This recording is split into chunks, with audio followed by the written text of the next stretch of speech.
Well, today we're going to talk about slavery in Florida and slavery in the Americas and indigenous history of the Americas, and also the slave trade in African American or Black history in the Americas. We'll be talking about a lot of subjects that are controversial or offensive to some. Yeah, but it's an important subject, not just for back then, but especially today. Especially today. And since I like to focus on telling the truth and trying to, focus on real history, it's not just Graham Hancock that I'm going to go after. When people say things that are not true, I try to address them. And we're going to watch a video of someone who says there basically wasn't slavery in Florida, which is inaccurate. Yeah. And so we're going to go ahead and I'll share the blog. I made this art here, and this explains, like down here, the purple explains, what was going on. This is the Maine first area from 1513 to 1521, where the Spanish kind of came to Florida. They came to Florida from the Caribbean. They had already gone to the Caribbean and already had, taken slaves or forced labor in the Caribbean. And when they came to these ventures, they didn't come with just Spanish. They had people from the Caribbean or African American slaves, including maybe even freedmen that were Africans, because Moors had ruled in Spain and the area of Portugal and stuff prior to this time, and only just around this time, very, very, close, the Spanish or the Europeans had taken over from them. So there still was a lot of diversity in a sense, more than people think about, because people just think about Spain and well, they were actually also taken over. Anyways, but the point I want to talk about is that when they brought people that they already had people that were slaves, and when they came, like it says there, Floridian Indians were taken as slaves as early as 1520 by the Spanish in Florida. So to say Florida didn't have slavery is literally ridiculous. The entire history of European contact in Florida involves slaves. Yeah. So to say there were no slaves, that's like the direct opposite of what actually happened. Yeah, it's completely. It's absurd. Yeah, just to get the thing. So, and then of course there was slaves, including African American slaves, in 1565 in St. Augustine. Also around the same time in Pensacola, there also was, which I don't list here because it ended up not lasting more than 2 years, but they had a colony, and we're going to read it too. It had slaves there as well, including some parts of Florida. There even was people that were brought up as slaves from Mexico. So they had African American slaves. They had some Africans possibly that were free people, maybe Moors from Spain. And then they also had people that were from Tejano Indians and stuff from the Caribbean. The reason why the Spanish wanted Florida in general was not because of Florida having wealth. It was because Florida was a thing you had to go around with your ships to steal from the Mesoamerican gold to get back to Spain. Yeah, it's a strategic place to set up colonies. Correct. Yeah. Militarily. And that's why a lot like Fort, they call it St. Augustine. It was a fort. And Pensacola was a fort. It was like Fort Lauderdale was a fort. So just give you an idea like what the area was talking about. So, and then go ahead and read this part. I am making this blog post and later a video on this info because of a grossly inaccurate misrepresentation of the history of slavery in Florida, which was posted on Facebook on December 7th, 2025, and found at Orlando Media Group, with a video clip of @hood_smart, HoodSmart on TikTok and HoodSmart on Instagram, who says slavery never existed in Florida. European slavery has a 500-year history in Florida and North America. Indigenous Americans and Black Americans, while heavily themed with their struggles with injustice and loss of life or freedom, are not diminishing their endless fight for empowerment and survival. We should not just view these stories as linked to the past people, but understand their ancestors thrive today and deserve our admiration as survivors, not our pity limited to them as victims lost to time. By doing this, we shift the lens from historical sympathy to contemporary respect, honoring the agency and resilience inherent in the histories of Indigenous and Black Americans. And that's what I added because I felt I needed to kind of explain how I want people to, think about what we're presenting. And so then this is a screen capture of what that thing that I saw about Florida history. And there's the Hood Smart, and he says slavery never existed in Florida. And he is arguing with a Haitian that says that there is slavery evidence in Florida. And he calls that person a cuckoo bird because he calls the cuckoo bird meaning what he means by that. And he explains this in a video we're not going to watch. But he says that about Black Americans that he feels are doing like the cuckoo bird, who goes and lays eggs in a predatory way in other birds' nests, so their babies are fed by other birds and take away resources from other birds. And so what he's meaning here is that Haitians are taking away resources. He feels, of course, he says it's not all, but taking away resources from other African Americans. Anyways, you can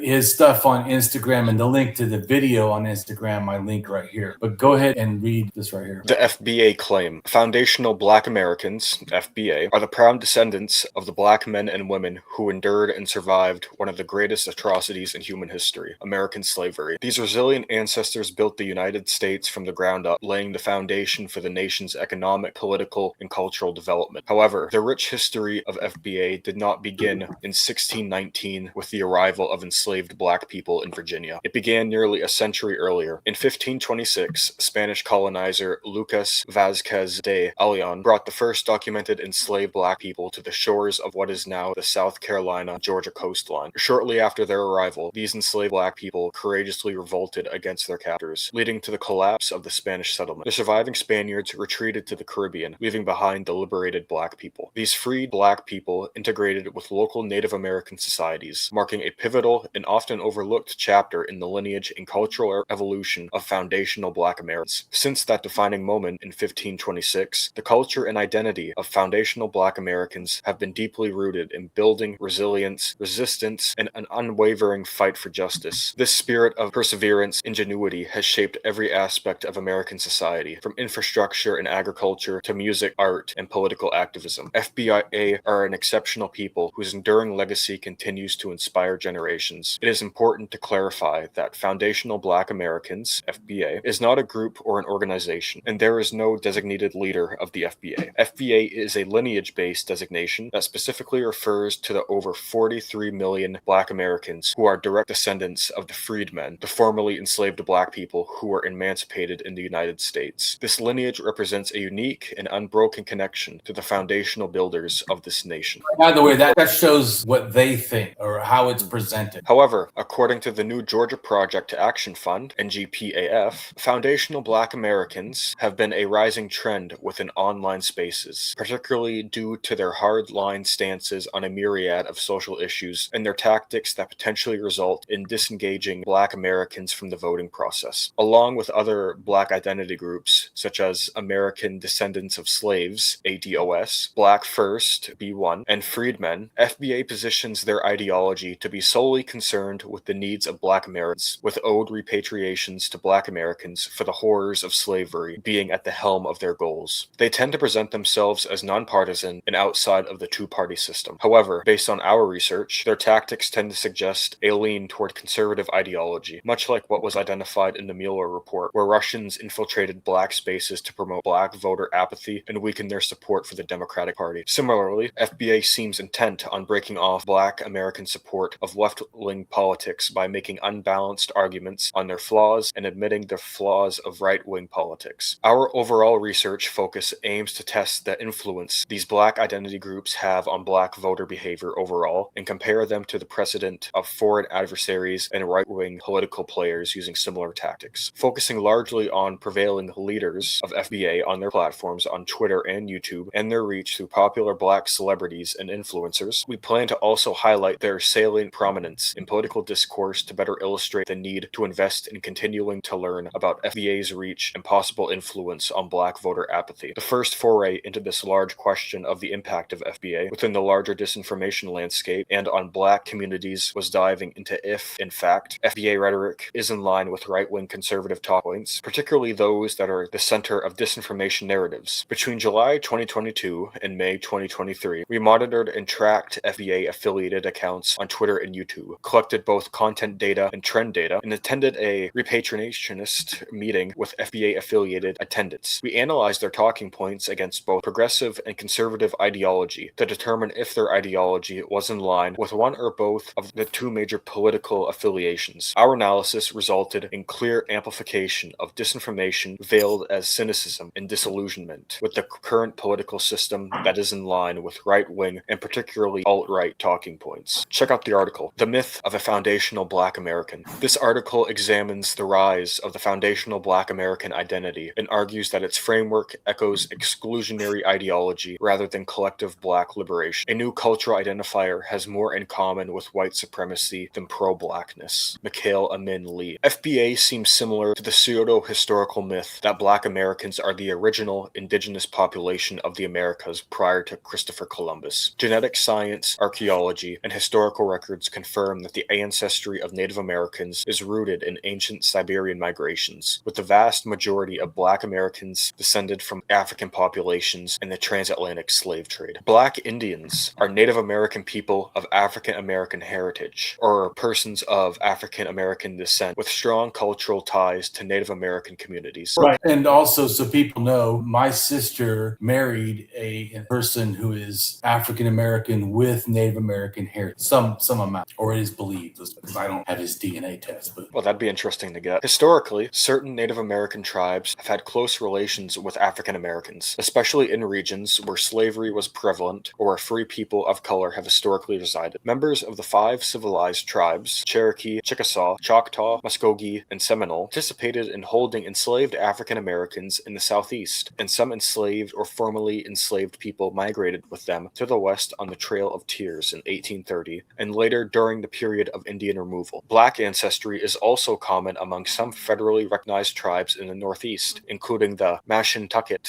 Pequot tribe, the Mashpee Wampanoag tribe, the Narragansett Indian tribe, the Shinnecock Indian Nation, and the Wampanoag tribe of Gayhead. In controversial actions since the 20th century, the Cherokee Nation, Choctaw Nation, Muskogee Nation, and Seminole Nation of Oklahoma tightened their rules for membership and at times excluded freemen who did not have at least one ancestor listed as Native American by blood on the early 20th century Dawes rolls. This exclusion was later appealed in the courts, both because of the treaty conditions and in some cases because of the possible inaccuracies in some of the rolls. The Chickasaw Nation never extended citizenship to Chickasaw freedmen. Until recently, historical relations between Native Americans and American Indians were relatively neglected in mainstream United States history studies. Over time, Africans had varying degrees of contact with Native Americans, although they did not live together in as great number as with Europeans. Enslaved Africans brought to the United States, as well as their descendants, have had a history of cultural exchange and intermarriage with Native Americans, as well as with other enslaved mixed-race persons who had some Native American and European ancestry, and calming the labor system. now that we've read that stuff, so we know what the information that's accurate is, or what's going on, we're going to watch the video. They didn't have slavery in Florida?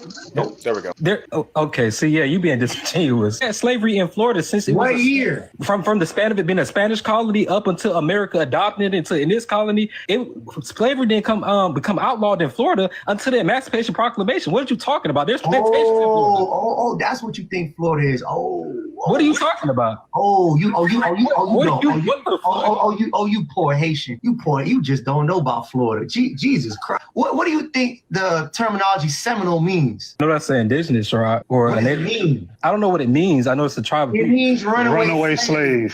Seminole means runaway slave. And where is the home for the Seminoles? This was the state that slaves ran to get away. This was the first, sir, you come off your mic, you don't know anything. This was the first state that the real Underground Railroad actually happened at. Niggas was running to Florida. You know why? Because the Florida Seminoles was never conquered, sir. The runaway slaves was never conquered. The indigenous tribes here was fighting against the Spanish for the longest. Then the U.S. military tried to invade Florida. They tried to invade Florida. Then the Florida Seminoles and the Spanish came together to fight against the U.S. military because they were trying to enslave or make Florida a slave state. The Florida Seminoles weren't going for warred, and we went to war with the U.S. military for 100 years plus. The longest war on American soil. Longer than the Haitian Revolution. Longer than the Haitian Revolution. Harder than the Haitian Revolution. And we was putting BTA down here. This was the only unconquered state, sir. So this is another problem. You guys are very ignorant to our history. You don't know anything. You're trying to make excuses. The bottom line is you're a traitor to your own group of people, and it's fine. If you want to be a traitor, that's fine. We just know that Black Americans have been fighting here in America for the longest. We're not traitors. There's no other groups of people I'll protect other than my own, and that's it. You, on the other hand, you have a whole island to go back to rep for. You won't do it. Why? I don't know.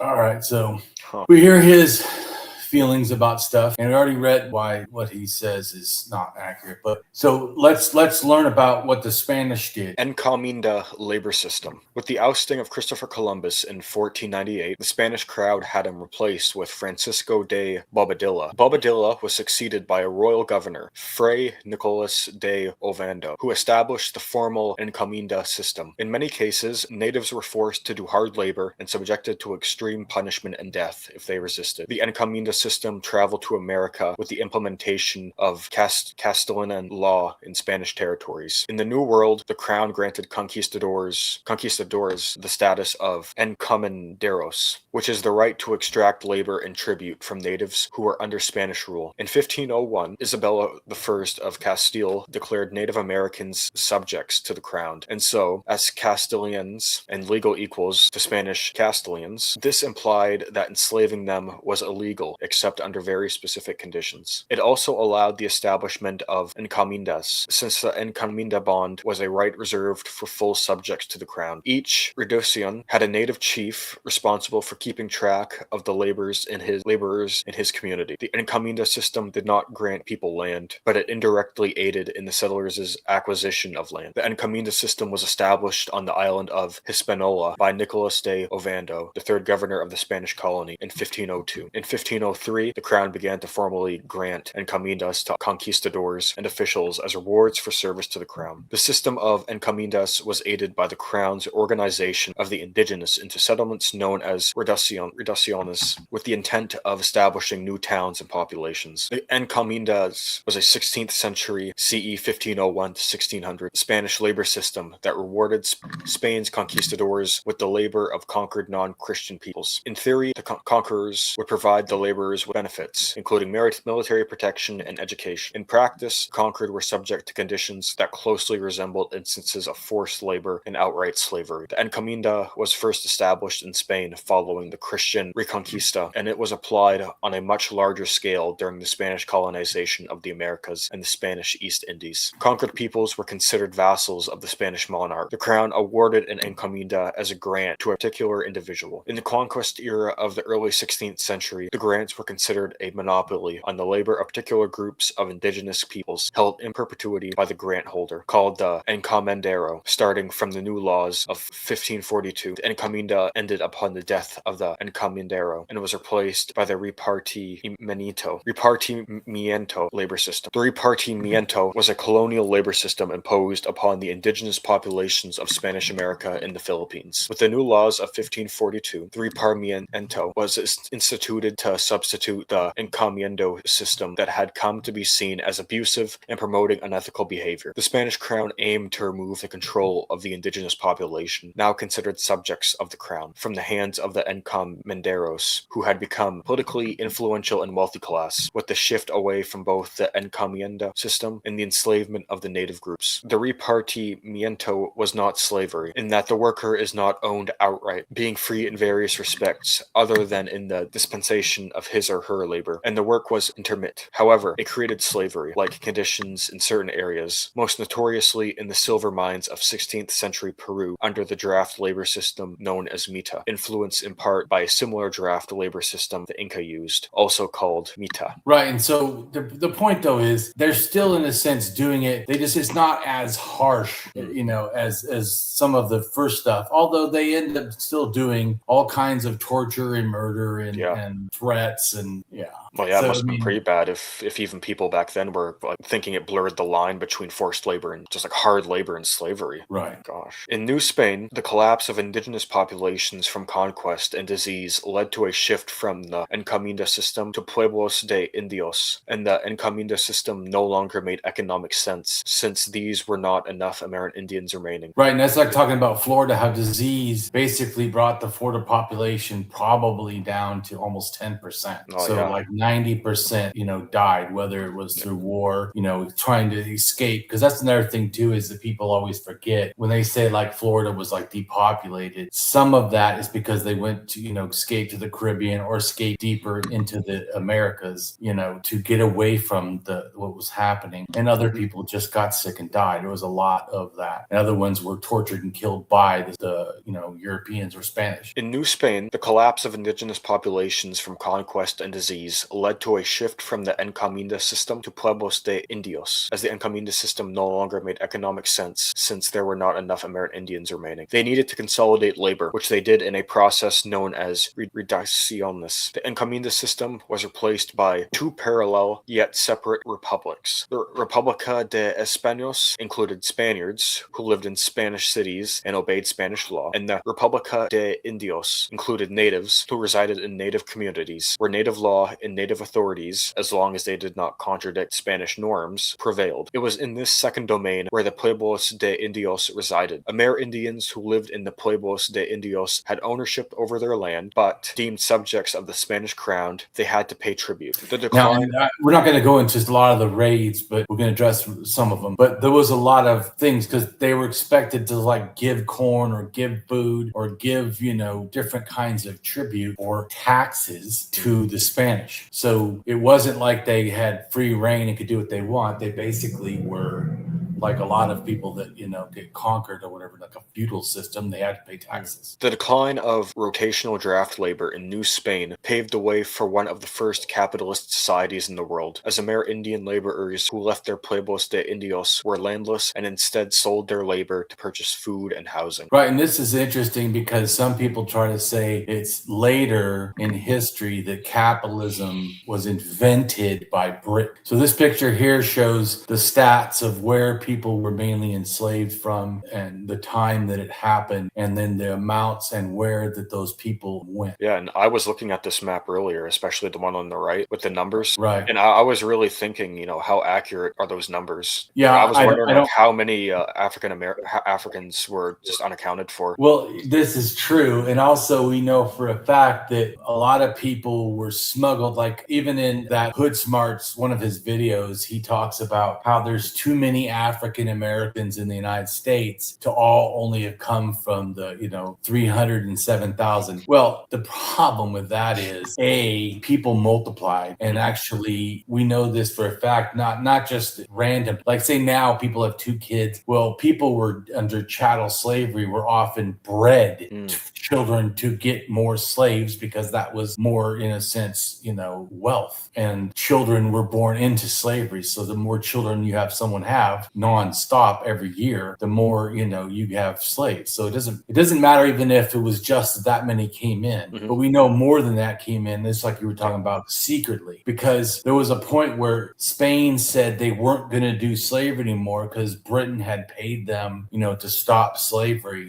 But that's not actually what happened. Is a bunch of people supposedly already in Cuba were then sold to Louisiana, and people in Haiti were sold to Louisiana that came to the Americas, which it doesn't even show on this map. And that's also to me why you can trace that Haitian Vodum becomes Louisiana voodoo. Because if it didn't happen, if Haitians never were migrated to there forcibly to Louisiana ports to sell them. Anyways, we could do a whole bunch of stuff on just that, but just so I agree with you, that doesn't mean that there wasn't people that didn't smuggle people, because this was about wealth, and people have always smuggled wealth. So Yeah, that's been going on for a long time. Right. So but this is just to give you kind of an idea. The first African slave probably arrived in Puerto Rico in 1513. A ship set off from Hispaniola to capture Indian slaves along the southern coast of North America in 1521 and found attractive areas for settlement in what is now South Carolina. The first African slaves to be brought to the continental United States were brought by the Spanish in 1526 as part of the first attempt at European settlement in what is now the continental United States. In 1526, families were brought from Spain with the intent of forming a colony and laying claim to North America's shores north of Florida for Spain. A group of African slaves accompanied the settlers. 1526 was the first North American slave revolt in North America in the Spanish Carolinas. Right, which the foundational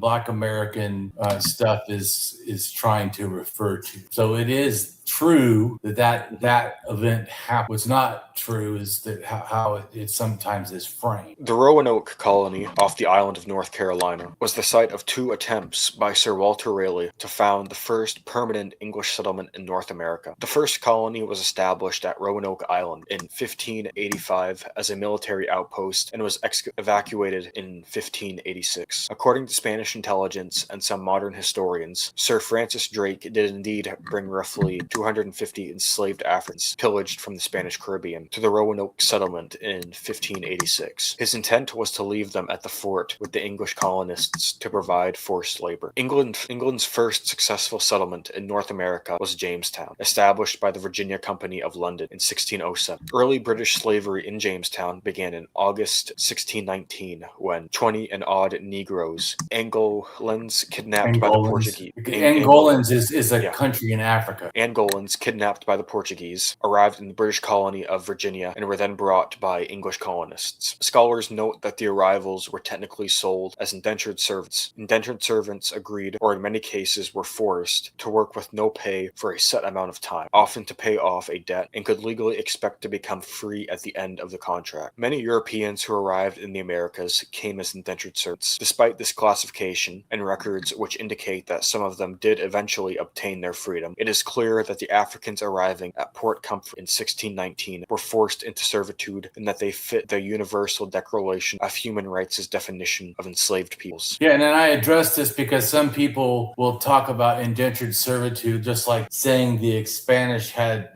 things that were less than slavery when really, when you have to work to become free, Right. That sounds like slavery to me. They're just putting a fancier term on it. Right. Indentured servitude. Between 1/2 and 2/3 of European immigrants to the American colonies between the 1530s and the American Revolution, 1630s and the American Revolution came under indentures. However, while almost half of the European immigrants to the 13 colonies were indentured servants at any one time, they were outnumbered by workers who had never been indentured or whose indenture had expired, and thus free wage labor was the more prevalent for Europeans in the colonies. Until the late 18th century, indentured servitude was common in British America. It was often a way for Europeans to migrate to the Americas, to the American colonies. They signed an indenture in return for a costly passage. Several instances of kidnapping for transportation to the Americas are recorded, such as that of Peter Williamson, 1730 to 1799. Historian Richard Hofstadter pointed out that, although efforts were made to regulate or check their activities, and they diminished in importance in the 18th century, it remains true that a certain small part of the European colonial population of America was brought by force, and a much larger portion came in response to deceit and misrepresentation on the part of the spirits recruiting agents. One spirit, named William Thien, was known to have spirited away 840 people from Britain to the colonies in a single year. Historian Leron Bennett Jr. notes that masters given to flogging often did not care whether their victims were black or white. Indentured servants could not marry without the permission of their master, were frequently subject to physical punishment, and did not receive legal protection from the courts. Just think of that for a second. Does that sound like it's not slavery? They can flog you, you cannot marry unless they say it's okay, and you have no legal protection in the court? What? That sounds like slavery to me. Yeah. Female indentured servants, in particular, might be raped and or sexually abused by their masters. If children were produced, the labor would be extended by 2 years. That sounds like slavery. Right. Gosh. Don't you like how they put all these different names to try to make it like, oh yeah, we didn't do stuff. So the point is that all kinds of slavery of different variations were occurring in Florida and in the colonies. Just went by different names. Right. I mean, just thinking about that, it's rough. Like no protection in the courts. Like you can get raped. And if you have children, they'll just get flogged whenever the guy feels like it. And if you have children, like your labor is getting extended. Right. That's really rough. Right. So just to go to the fact that the true history is terrible. I mean, people, often I feel only focus on one aspect and miss that the whole thing was pretty friggin' terrible. Yeah. That doesn't justify anybody, giving, cover to just one kind. But I'm just saying that we're forgetting that there was a lot of terrible. Yeah, a lot of terrible things during the colonial era. It really wasn't a walk in the park. Right. And it also goes back to this nonsense belief that the founding of America was this wonderful thing. And aren't you proud to be an American? The whole colonial stuff that because a lot of times when they present it, it's these wonderful people that just want freedom and all that, That's a very small part of the story. Very small part. In Virginia, during much of the early 17th century, the supply of English indentured servants was such that finding workers was not a problem. Many people in England were unemployed or underemployed and wanted the opportunity to come to the colonies. Indentured servants signed a contract to work for a certain number of years in exchange for their passage to the colonies. After their contract ended, some indentured servants acquired their own land and servants. As the demand for labor increased, especially for tobacco growing, planters began enslaving African people and holding them for life. English people were also less likely to come to Virginia as indentured servants. This began the system of slavery in Virginia. Starting in 1662, the colony of Virginia and then other English colonies established that the legal status of a slave was inherited through the mother. As a result, the children of enslaved women legally became slaves. Throughout the 17th and 18th century, European and American slave merchants purchased enslaved Africans who were transported to the Americas and forced into slavery in the American colonies and exploited to work in the production of crops such as tobacco, wheat, indigo, rice, sugar, and cotton. Enslaved men and women also performed work in northern cities such as Boston and New York, and in southern cities such as Charleston, Richmond, Baltimore. By the 1660s, there was a clear demand for African people, and ships carrying enslaved people began to arrive in Virginia more frequently. From the 1660s through the 1680s, laws were passed by the Virginia General Assembly that further codified slavery in the colony. Codifying enslavement changed relationships between the English and African people. Another change occurred in the late 1670s, had great implications for the African American culture, which gradually developed from its beginnings at Jamestown. Prior to this time, the enslaved African people had come to Virginia from the area we know today as Angola in West Central Africa. By the 1670s, Europeans were forcing people into enslavement from different parts of the African continent and the Caribbean. The African slave trading, the Atlantic slave trading of Africans began in 1441 with two Portuguese explorers, Nuno Tristão and Antonio Goncalves. By 1500, Portugal had taken 50,000 West Africans. The Africans worked as domestic servants, artisans, and farmers. Other Africans were taken to work the sugar plantations on the Azores, Madeira, Canary, and Cape Verde Islands. Europeans participated in African enslavement because of their desire for labor, profit, and religious motives. Upon discovering new lands, European colonizers soon began to migrate to and settle in lands outside their native continent. Portuguese, in the 16th century, were the first to transport slaves across the Atlantic. In 1526, they completed the first transatlantic slave voyage to Brazil. The Atlantic slave trade was the result of, among other things, labor shortage, which in turn was created by the desire of colonists to exploit New World land and resources for profit. Native peoples were at first utilized as slave labor by Europeans until a large number died from overwork and old world diseases. Other Europeans soon followed. Ship owners regarded the slaves as cargo to be transported to the Americas as quickly and cheaply as possible, there to be sold to work on coffee, tobacco, coca, sugar, and cotton plantations, gold and silver mines, rice fields, the construction industry, cutting timber for ships as skilled labor, and as domestic servants. The first enslaved Africans sent to the English colonies were classified as indentured servants with legal standing similar to that of contract-based workers coming from Britain Britain and Ireland. By the middle of the 17th century, isn't that interesting right there that it says that the first enslaved Africans were the same as the ones from Britain and Ireland? Yeah, they're getting lumped in there with the indentured servants. That's interesting. They're not treated any different supposedly, but they're called enslaved. So yeah, and they're still being indentured. By the middle of the 17th century, slavery had hardened as a racial caste, with African slaves and their future offspring being legally the property of their owners, as children born to slave mothers were also slaves. Partes sequitur ventrum. As property, the people were considered merchandise or units of labor, and were sold at markets with other goods and services. History of slavery in Florida. Enslavement predates the period of European colonization and was practiced by various indigenous peoples. Before European colonization, the indigenous peoples of the Americas had developed customs for dealing with captives. Depending on the region, captives could either be killed, tortured, kept alive and assimilated into the tribe, or enslaved. Under the Spanish, enslaved workers had rights to marry, to own property, to buy their own freedom. They were not chattel. Free blacks, as long as they accepted Catholicism, were not subject to legal discrimination. No one was born into slavery. Right. It doesn't mean they didn't have slavery with the Spanish in Florida. It's just the difference is you weren't born into it, and you had a few more rights than you had with the British. The first European known to have explored the coast of Florida was a Spanish explorer and governor of Puerto Rico, Juan Ponce de Leon, who likely ventured in 1513 as far north as the vicinity of the future St. Augustine, naming the peninsula he believed to be an island, La Florida, and claiming it for the Spanish crown. It is likely that slaves were included in the voyage, but they were not recorded. The slave trade, Florida Indians were taken as slaves as early as 1520, also helped kill off the Aboriginal population. In 1528, a slave named Estevanico, Little Stephen, was brought to the area as part of the Narvaez expedition, which then continued on to Texas. More African slaves arrived in Florida in 1539 with Hernando de Sotos. Right, so even though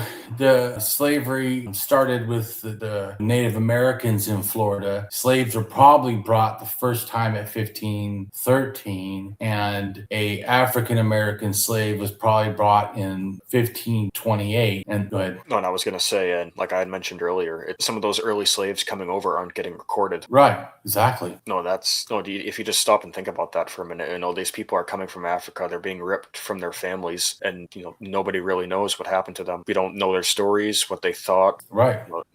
Slavery was found throughout European colonization in the Americas. From 1526, during the early colonial period, it was practiced in what became Britain's colonies, including the 13 colonies that formed the United States. Under the law, children were born into slavery, and an enslaved person was treated as property that could be bought, sold, or given away. The legal institution of human chattel slavery, comprising the enslavement primarily of Africans and African Americans, was prevalent in the United States of America from its founding in 1776 until 1865, predominantly in the South. When the Spanish founded the colonial settlement of San Augustine in 1565, the site already had enslaved Native Americans whose ancestors had migrated from Cuba. The Spaniards did not bring many slaves to Florida as there was no work for them to do, no mines and no plantations. For the same reason, very few Spaniards came to Florida. There were only 3 towns in the colony supporting military/naval outposts: St. Augustine, St. Mark's, and what is today Pensacola. Under Spanish colonial rule, the enslaved in Florida had rights. They could marry, own property, and purchase their own freedom. Free blacks, as long as they were Catholic, were not subject to legal discrimination. No one was born into slavery. Mixed race marriages were not illegal, and mixed race children could inherit property. Free and enslaved Africans in colonial Spanish Florida and St. Augustine. While slavery in the Spanish colonies was considered an accident of fate rather than a perpetual or preordained condition, the Spanish slave code and social practice made it possible for a significant free black class to exist in both Spain and the New World. Blacks were not free from racial prejudice. When the Moors, who had ruled Spain for 7 centuries, were driven out in 1492, those who remained were relegated to the bottom of the social status/hierarchy. This was to remain the norm for centuries, although a person could climb the social ladder through marriage, the accumulation of wealth, military service, or the sponsorship of a person of higher status. Although the majority of Africans married others of African descent, a number of them married white Europeans, Native Americans, and mixed blood spouses, and a multiracial and multi-ethnic society developed throughout the Americas and the Caribbean. The Spanish developed a highly organized system for identifying precise genetic heritage of an individual. Full-blood blood Africans were known as Morinos. People of mixed African-European Indian ancestry were known as castas, with other nomenclature depending on their heritage. For example, if a Spaniard married a Morena woman, their children would be Mulatos. If a Mulato married a Spaniard, their children would be known as Moriscos. The children of Spaniards and Native Americans were called mestizos. Right. So before we go on about that, I wanted just to highlight, I did, that when people sometimes address Spanish Florida, they act as if there wasn't like a racism type of thing. There wasn't, in a sense, always racist laws, but that doesn't mean not racist. Like you could say America doesn't have some, extreme racist laws, although it's trying hard currently, but it certainly doesn't mean there's not racism. The institution of slavery in Spain was different from that of other European nations. Spanish slave laws, granting enslaved people certain rights and protections, were derived from ancient Roman traditions and had been incorporated into the Castilian code of law known as the Slate Partidas in the 13th century. These laws were not based on race, and Africans joined slaves of other races and ethnicities who had been captured in just wars, been condemned, or had sold themselves into slavery. The Slate Partidas... Right, and selling yourself into slavery often could mean indentured service. The Slate Partidas held that slavery was an unnatural condition, for God had created man free, and it established ways in which enslaved people could become free. This philosophy was held in the context of a country steeped in the Catholic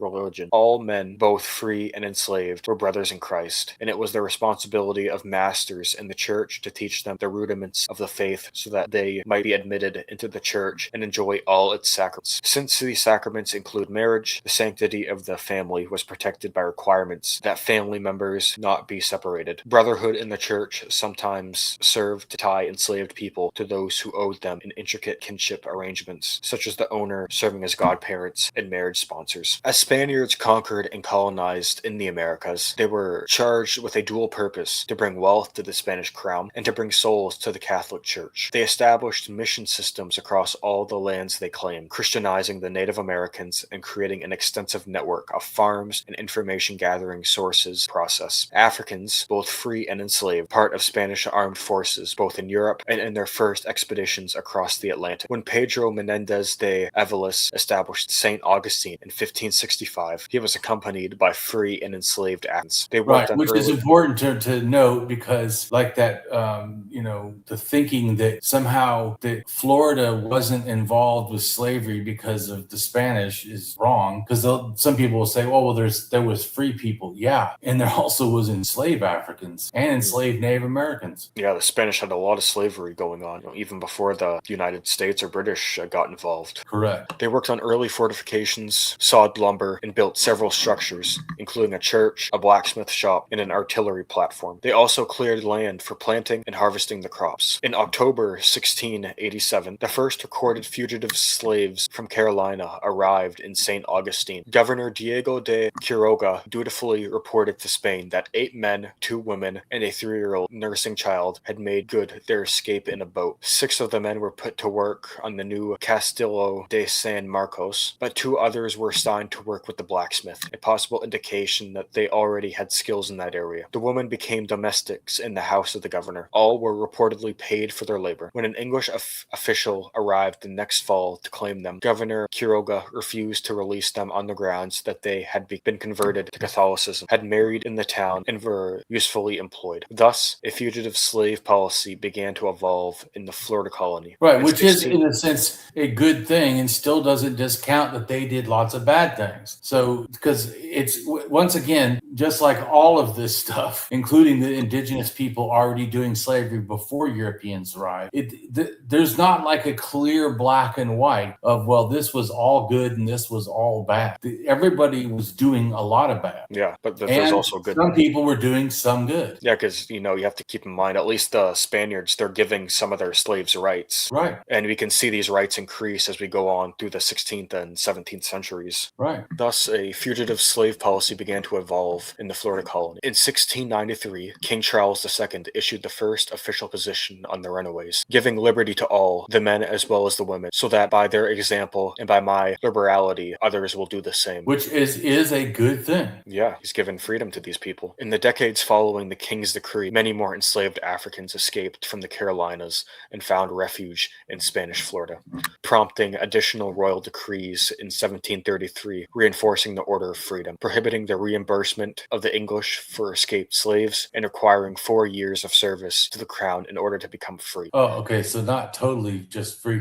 No, they're still indentured. They're still having to work for their freedom. Right. But at least that Well, good, opportunity is being presented to them that they can become free. Right. I'm just making a comment that we still need to not see things with a rosy lens. We need to see history, I feel, as it actually was. Yeah, there's a whole lot of gray. Yeah, it's not just like solid black and white like you had mentioned. Right. Which I feel like people like to present. Oh, God, totally. So many freedom seekers came to Florida that in 1738, Governor Manuel de Montiano granted them a plot of land about 2 miles north of St. Augustine where they could build their own settlement and fort. The people became Catholics and adopted Spanish names and Spanish culture with an African flavor. This settlement, Gracia Real de Santa Teresa de Mose, or Fort Mose, became the first legally established free African settlement in North America. The original, I think that's cool. Oh yeah, that's a really good landmark. In that process of actually becoming free. Right. It's very Although important. the Americans come later and completely burn it to the ground. Yeah. That's not so good. Well, because America's about freedom, so they wouldn't, steal freedom from other people. Yeah, all about freedom. That's why you have to go out of your way to burn down the Black Fort. Yeah. The original fort was described as an earthen-walled fort with Indian-type thatched huts. The community housed 38 men and their families with an estimated population of about 100 people. The men were required to serve in the militia. See, now pause for a second again. If I'm required to serve in the militia, am I really free? Yeah, see, that's the thing. Even though they're being granted a freedom, they're still being required to participate in these programs, like the militia, or working for the crown, or these other projects. Right. So I'm just saying, great, and let's still look at it with reality. Yeah, because in a way, it's like the Spaniards. They're holding a carrot in front of them, like here, you're almost free. You do this, you'll be free. Like, hold on, you work for us for a little while, you'll be free. Right. Well, it reminds me. Someone told me, "How do I feel about the military?" And I said, to me, the military is often used as a tool of empire and imperialism, and isn't really bringing us freedom, making us safe. And this one person said, well, I was granted citizenship because I served a certain amount of time in the military. And I go, shouldn't citizenship be free? I mean, why should you have to serve in the militia? Yeah, that's a good question. Why should you have to like arm yourself and fight, serve in a militia if you want to be free? You're not really free, but you can earn your freedom. So is what all you're saying. After you're not free. Yeah, the men were required to serve in the militia, and they would be called on to defend St. Augustine in times of attack. A Spanish officer was nominally in charge of the settlement, but the militia captain, an African veteran of the 1715 Yamasee Wars, named Francisco Menendez, was truly the community's leader. When British forces from Georgia attacked St. Augustine in 1740, Montiano ordered the people of Mose to abandon their settlement and fall back to St. Augustine for safety. Fort Mose was captured by the British and used as a base of operations. Spanish soldiers and the Mose militia regained it in a surprise attack that devastated the British forces, but the fort was destroyed. Over the next decade, the people of Mose lived within the community of St. Augustine until Governor Garcia de Solis insisted they return and rebuild the settlement in 1752. When Florida was transferred to British hands by treaty in 1763, these African settlers evacuated to Cuba with the rest of the Spanish from St. Augustine. In the early 1700s, Spanish Florida was a hotbed for the raiding Native Americans from the Northern Carolina and Georgia areas. Though they were left alone for the most part by one of the original raiding groups, the Westos, Spanish Florida was heavily targeted by later raiding groups, the Yamasee and Creek. These raids, in which villages were destroyed and local Native Americans were either killed or captured to be later sold as slaves to English colonists. Right. So pause for a second there. So Native Americans, even after the Europeans arrived, were stealing, capturing natives and selling them to the English colonists. Yeah, so that just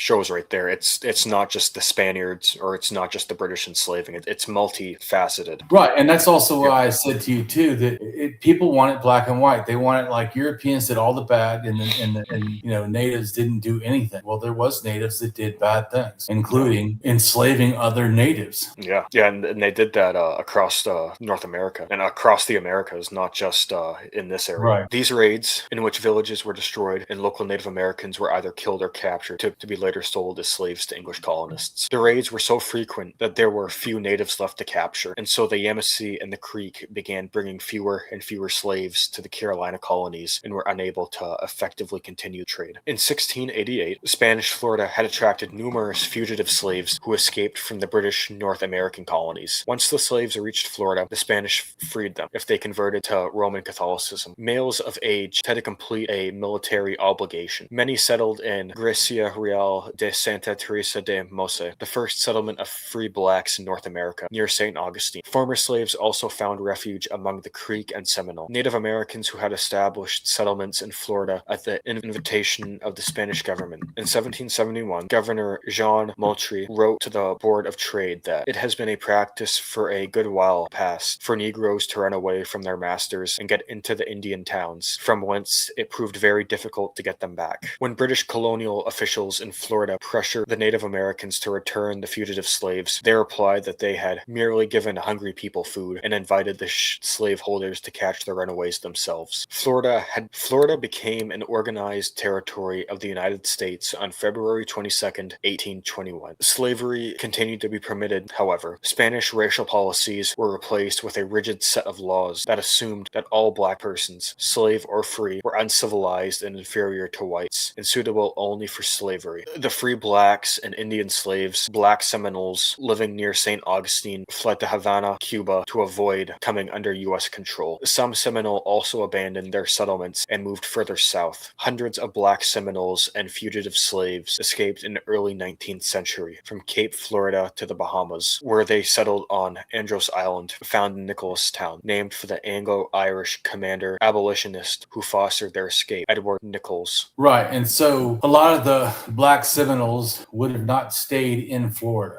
Yeah, no wonder. So going back to the original video saying that black Seminoles and freed people that were black in Florida stayed there and were never conquered, a lot of them were left. In 1827, free Negroes were prohibited from entering Florida, and in 1828, those already there were prohibited from assembling in public. In antebellum Florida, Southerners came to believe that the only successful means of removing the threat of free Negroes was to expel them from the southern states or to change their status from free persons to slaves. Free Negroes were perceived as an evil of no ordinary magnitude, undermining the system of slavery. Slaves had to be shown there was no advantage in being free. Thus, free Negroes became victims of the slaveholders' fears. Legislation became more forceful. The free Negro had to accept his new role or leave the state, as in fact half the black population of Pensacola and St. Augustine immediately did. They left the country. Right, and this goes back to what I'm saying is that the people that were the free people or free Seminoles or whatever left. I mean, that's rough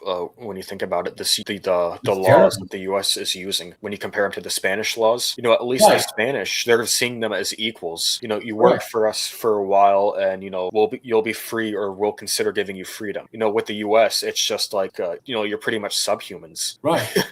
So the whole proud to be an American, like I was saying before, really doesn't. That's also why, like Joe Biden made it. Like whenever their politicians make comments, I'm an anarchist, so I'm no lover of politicians. Period. No matter what party they say they're in, unless they're fighting for all justice and freedom continually, which none of them actually do. They all always have caveats that they'll go ahead and allow non-freedom and non-justice to some extent. And they'll say, well, because the system is bad. The system is bad, and you should be constantly talking against it, period. Yeah. But he said something before, like, we have 200 years of freedom in America, and we should be proud of. No, we do not. What in the hell? Freedom for white people.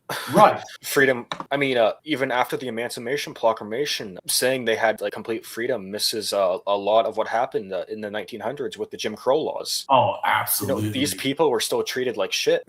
Well, and we're starting to go back that way again. And we never really completely got rid of it. We had redlining laws and all kinds of other discrimination. So but I'm saying it's this talking point that America was always great and we should should be proud. Fuck, no, we should not. No, and even today, I think there's at least one southern state that's doing like gerrymandering to separate like a white, like a 100% or near 100% white community from the surrounding black community. It made like, I think it made international news. It's gross. Yeah, yeah, gross to put it lightly. Yeah, it's Yeah. terrible. It's horrible. Yeah, it's horrible that this stuff's still going on. it's horrible. And also just like Florida not wanting to teach this kind of stuff in their classrooms. Yeah, and people acting like that's not a big deal. That, oh well, like what did the governor of Florida say? Something like DeSantis said something like, oh well, we need to acknowledge that slavery taught blacks these skills that they could use then later. Like, get the fuck. Yeah, that or banning books that talk about the subject. Right. Because how am I going to be informed on the subject if you're removing a bunch of material on it? Right. How well, this whole video would be anti-DEI for sure. Some citizens of Leon County, Florida, Florida's most populous and wealthiest county, which wealth was because Leon County had more slaves than any other county in Florida, petitioned the General Assembly to have all free Negroes removed from the state. Legislation passed in 1847 required all free Negroes to have a white person as a legal guardian. Isn't that disgusting? Yeah, because, an adult male, he can't take care of himself. You have to treat him like a fucking child.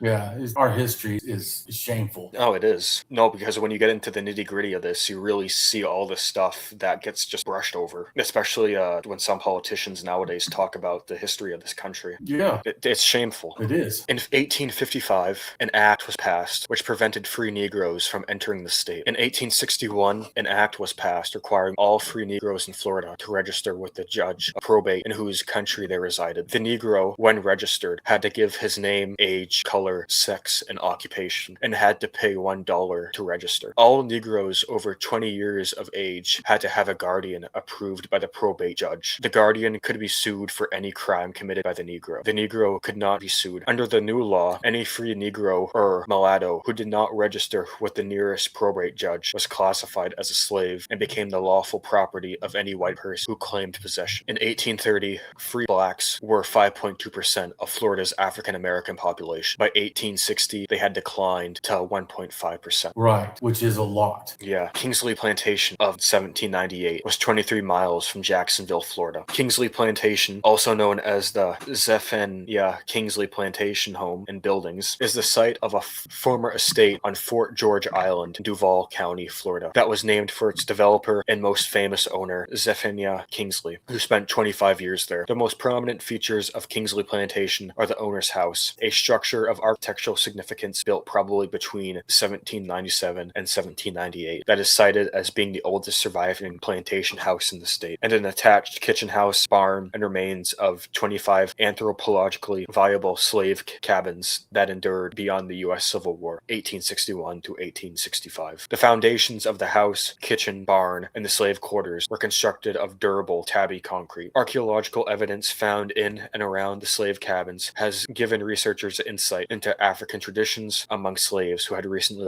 arrived in North America. Kingsley used the plantation as his slave trading headquarters, trading slaves for specific tasks to increase their value at sale. Right. Kingsley's So Ron DeSantis, why they taught slaves or enslaved Africans stuff was so that they could increase their value at sale, not because they were trying to give them a profession. Yeah, he tries framing it in a good light when that wasn't even the main purpose. No.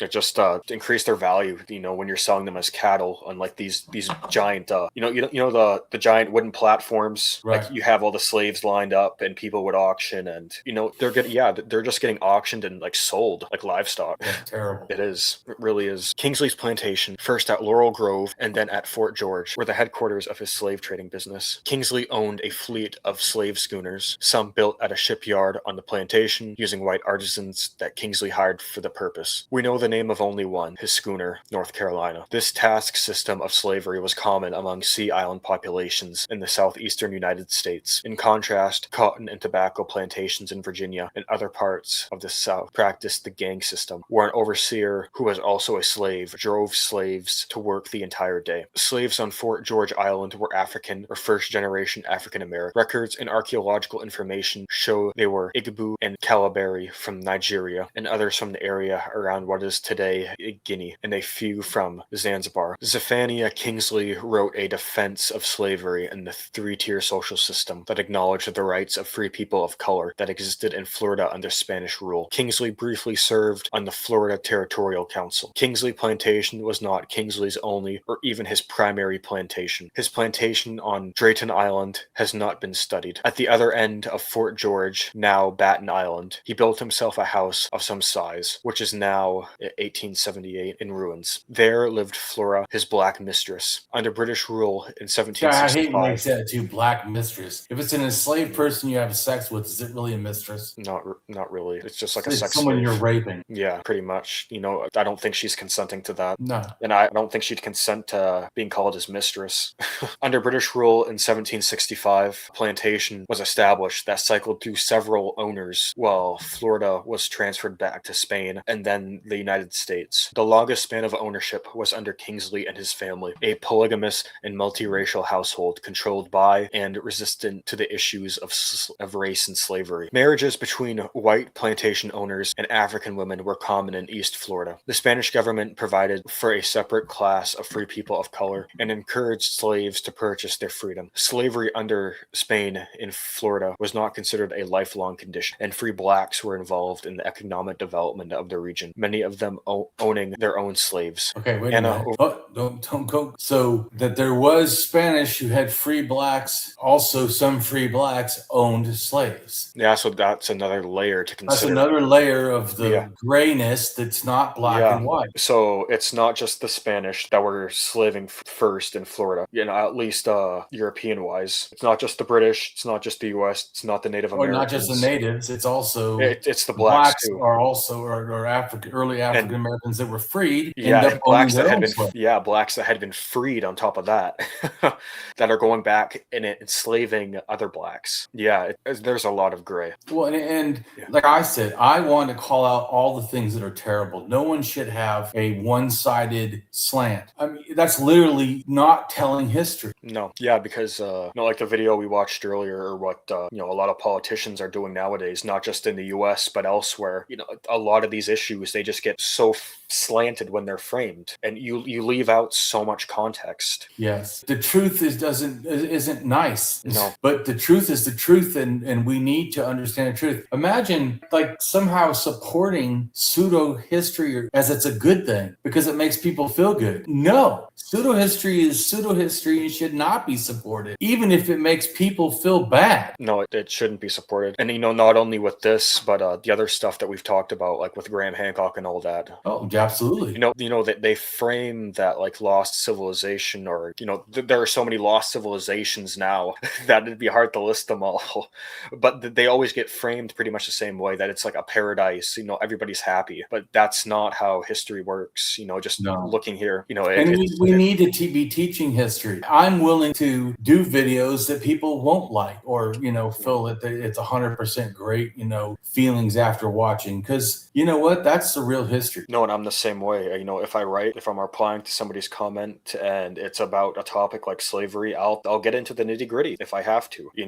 History can get pretty dark, like really dark, and brushing that aside and hiding it isn't the right thing to do. Absolutely not. Because what ends up happening is people forget what happened, and then we get like trends. People start making jokes about slavery and stuff like that. Then it becomes normalized, and then people start thinking it's okay to enslave people. Yeah, it's not. It's not. And so if we can counteract that, that would be a wise good thing to do. It'd be worthwhile. Anna oversaw 60 slaves at Fort George Island who grew Sea Island cotton, citrus, corn, sugarcane, beans, and potatoes. John Maxwell, the fourth child, was born in 1824 when Kingsley and Anna lived on Fort George Island. Kingsley also maintained relationships with 3 other African women who acted as co-wives or concubines. Now, Flora H., Sarah M., and Munsilna McGundo. Anna J. remained the matriarch in a polygamous family. Historian David Schaefer posits that Anna J. would have been familiar with the concepts of polygamy and marrying a slave master to acquire one's freedom. freedom. After the American Revolution, slaves from the state of Georgia and the South Carolina Low Country continued to escape to Florida. By 1814, the black population, both free and enslaved, of Florida had risen to 57% compared to 27% in 1786. The U.S. Army led increasingly frequent incursions in the Spanish territory, including the 1817-1818 campaign by Andrew Jackson that became known as the First Seminole War. The United States afterwards effectively controlled East Florida. The Crown decided to cede the territory to the United States. It accomplished this through the Adams-Onis Treaty of 1819, which took effect in 1821. No, and the things were dark before, but once Andrew Jackson got into office, things get really dark. Not just for blacks, but for Native Americans. Oh, absolutely. Yeah, Andrew Jackson's is a bastard. Yeah, to put it lightly. Yeah, so just a terrible person. And the whole thing, though, is you would think, right, once again, if we go from some politicians that talk about how great America is in our history of, fighting for people's freedom and stuff, just nonsense. That this freedom that we talk about was stolen land and stolen lives, under slavery and oppression. It's just, yeah. Yeah, because it's Andrew Jackson that eventually led to the Indian Removal Act and the Trail of Tears. Yep. The Florida Territorial Council passed laws that forbade interracial marriage and the inheriting of property by free blacks or mixed race descendants. To avoid difficulties with the new government in what he termed its spirit of intolerant prejudice, Kingsley sent his wives, children, and a few slaves to Haiti, by that time a free black republic. Kingsley started a plantation. Pause for 1 second. I know one of these days we'll do a thing on Haiti. So Haiti, we already talked about, had slavery before the Americas did, and then the slaves had a slave revolt, which was also sort of run by the African religion or inspired by it or related to it. And they take over and get their freedom, but then they have to pay once again for their freedom. They have to pay, and they paid for their freedom for like a long time. And so it's one of the reasons why Haiti is extremely poor, is the fact that their natural resources they had to, in a sense, sell off to buy or, get their freedom, even though they had already conquered the people that were enslaving them. They still had to go that extra step to be free. And I think it took 100 years or something to pay it off. So we'll do a video. I'm not super, knowledgeable about particulars off the top of my head. I've read it, but I forgot some of the particulars. But we will eventually do something about that, because I find that, like I was saying about understanding history, it gives you this new perspective. Because the reason I bring this up, a lot of people are like, oh, Haiti, is this free place and a great, and they don't talk about, and they still owed Europe, maybe it's France, can't remember now exactly, but, had to pay for this supposed freedom. It just, because they were property and they stole property from the government, and so they had to pay back the theft of the property. It's gross. Yeah, doing a video on Haiti would be worthwhile, because there's a lot of people that they'll view Haiti as like a dirty place because it's so poor. And they get hit with earthquakes, and so they think like there's rubble everywhere all the time, and we made it hungry. Just like Africa, like Trump said, African shithole countries. That place was freaking rich in resources. They have like the diamonds and the gold and all kinds of other stuff. We pillaged and still are pillaging and colonized that entire place. And then we're like, oh, see, they can't do anything. I mean, just think, De Beers and all that, the diamond mines, right? They still are doing. It's not like they left and now we allow Africa to have all its resources back. No, we're still stealing their resources. And it's still increasing. And even China is playing a big part in that now. China's stealing their gold illegally, yes. They're going into these nations and forming trade agreements, and a lot of those resources are getting shipped back to China. My point is, I'm saying that it's literally nonsense. They go, oh, well, look at how bad they're doing. Or they'll say, oh, look at how Europe did so much better. Like some people talk about Western civilization. Western civilization that imperially went and stole everyone's resources, just like the tons of silver and gold went from Mesoamerica and South America to, European countries. And so they got rich off of indigenous people's stuff, often even melting down their artifacts. And then you're like, look how poor they are. Look at how bad they are at governing themselves. Yeah, they're a poor country. Some people would call them dirty, but why? But it's like you like just this. said, It denies the this history. whole, yeah. Just ask why. Haiti's like that. Very simple to do, but a lot of people don't do it. Well, and the other thing is, Haiti is cut in half. The island of Haiti is cut, which some people don't know. The Dominican Republic is a portion of Haiti that's easier and not mountainous, so easier in a sense to have ports, which that allows trade, right? Mm-hmm. So the other side with the mountains doesn't have a lot of port areas, so that really affects trade. So you've already limited this island to you. Why are these people living in the place that we couldn't really do much agriculture, really can't do much ports and trade? Why are they doing bad? We don't let them have the part of the island which is Dominican Republic, which has the more land stuff. And then another thing too is the Dominican Republic is doing a little bit better than Haiti also because they take Haitians, almost like indentured servants, to come over and work in the sugar fields and stuff, and for almost nothing and inhuman conditions for life. And then supposedly even worse, is I watched the whole show and it's terrible, that they would tell people, oh, well, when you retire, we'll give you a retirement, and then not give it to them because they're like, well, you're Haitians, you're not actually a Dominican. Yeah. Why are they doing bad? Because they've been literally, being screwed in all kinds of ways. It's even to this day, and it still is almost a form of slavery. It's they've been beaten and kicked, and they're being kicked while they're down. Yeah, so it's like no wonder they're having such problems. The Florida Territorial Council passed laws that forbade interracial marriage and the inheriting of property by free blacks or mixed race descendants. To avoid difficulties with the new government and what he termed its spirit of intolerant prejudice, Kingsley sent his wives, children, and a few slaves to Haiti, by that time a free black republic. Kingsley started a plantation in Haiti that was worked by former Fort George Island slaves who had become indentured servants. Slavery was not allowed in Haiti. Right, slavery was not allowed, but indentured servants was. Yeah, right. And like we said, that's not that far off. Not that far off at all. And like slavery. It said, the human rights thing or whatever said that indentured servants often were not that much similar from slavery. They were to earn their freedom in 9 years. In 1842, Kingsley gave an interview to the abolitionist Lydia Child. When she asked him if he was aware that his occupation as a slave trader might be perceived as being akin to piracy, he responded, "Yes, and I am glad of it. They will look upon a slaveholder just so, by and by. Slave trading was a very respectable business when I was young. The first merchants in England and America were engaged in it. Some people hide which they think others don't like. I never conceal anything." Yeah, so he's proud. It's almost like, the proud. Well, he's being honest about the history of slavery, but he's being, like you said, he's being proud about it. Yeah, there's a difference. Yeah. Well, it's a same thing too. It's how like that we talked about at the beginning, the foundational Black Americans at first can sound like, oh, you're talking about people that were enslaved, but that's not really what they're doing. They're like being proud to then be exclusionary to anyone else who's Black who they don't feel fits that racial, classification.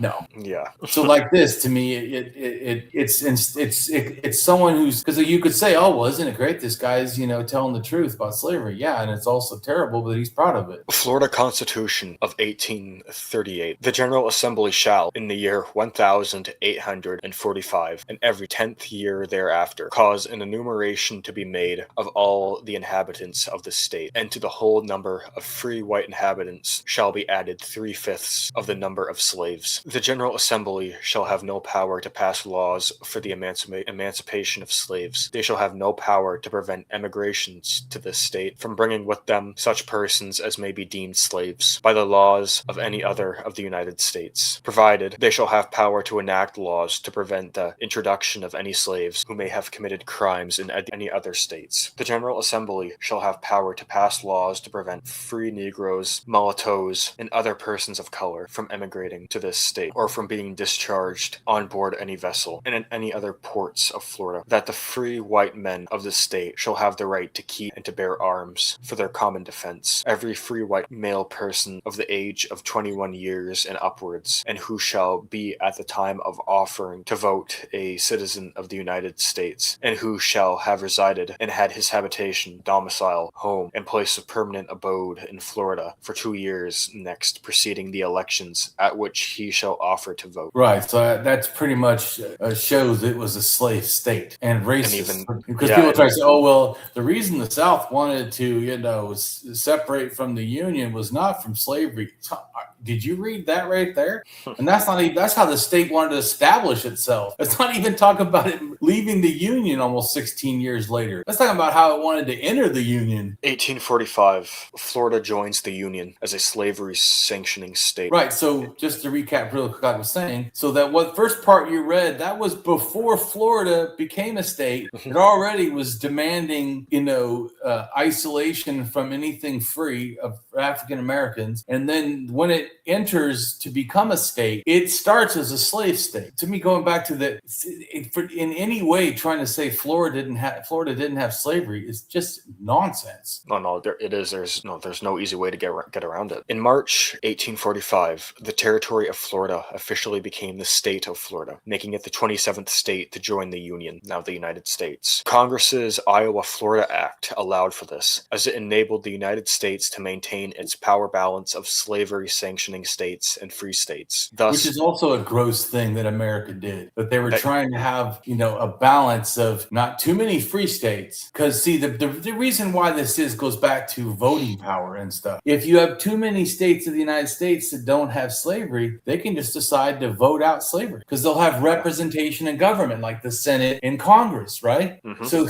this is all about going back to like what's happening now of trying to limit voting. And yeah, because then you can basically do whatever bigoted thing you want and people don't have any power to do anything against it. Yeah, that's right. Concurrently, Florida amended its territorial constitution to carry the slavery sanctioning provisions through to its 1845 state laws. These policies viewed Black Floridians as property and profit builders, not people with families and dreams. For example, state lawmakers charged enslavers a tax of 50 cents for enslaved people, whom they referred to as species of property. Florida lawmakers also banned the migration of free Black people into the state, arguing in their statehood request to Congress that free Black Americans would destroy their peace by inciting rebellion among enslaved Floridians. Furthermore, Florida lawmakers doubled down on the U.S. Constitution's 3/5 clause by choosing to count enslaved Floridians as only 3/5 of a person in the state's own laws. Because enslaved Floridians were equated with property, allowing enslavers to partially count those they enslaved in the census gave white pro-slavery Floridians greater representation in the legislature. Right, all about voting.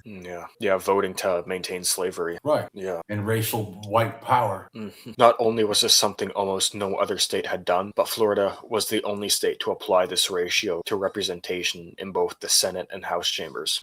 Once again, why it's almost offensive as hell for someone to say they didn't have slavery when literally Florida did stuff that was more heinous as a state than other states even did that had slaves. It's baked right into the country's history. It's mentioned in their constitution. So, you can't really get around it. And you can also see why Ron DeSantis doesn't want to teach real Florida history. No, yeah. It starts becoming clear going through the blog. It starts becoming really clear. Not only was this something almost no other state had done, but Florida was the only state to apply this ratio to representation in both the Senate and House chambers. This, combined with the tax assessor narrowing its count of free Black Floridians to choose between ages 21 and 60, meant the 1845 consensus was inflated, showing 53% of residents were white. This consolidation of power and wealth by white enslavers created a foundation of policymaking that would underrepresent and ignore the needs of Floridians of color for years to come. Florida was a slave state, 1845 through 1861. American settlers began to establish cotton plantations in northern Florida, which required numerous laborers, which they supplied by buying slaves in the domestic market. On March 3rd, 1845, Florida became a slave state of the United States. Almost half the state's population were enslaved, African Americans working on large cotton and sugar plantations between the Apachicola and Suwannee rivers in the north central part of the state. Just think of that. For someone to say that there wasn't slavery when half of Florida's population was enslaved people of African American descent,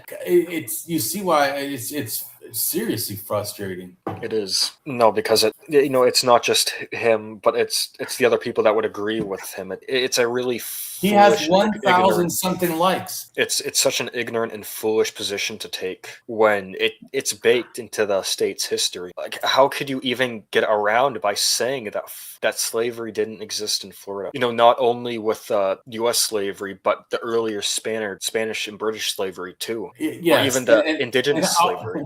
And also, one of his videos we didn't watch, he makes the comment on Instagram. He makes a comment that he says there's no slavery because it was under 10%. Well, which is still not, so then you're wrong. I mean, if it's 10% even, then there was slavery. But here we know that's actually once again a inaccurate number, because how much did it say? It says almost half the state's population was enslaved African Americans. That's a lot.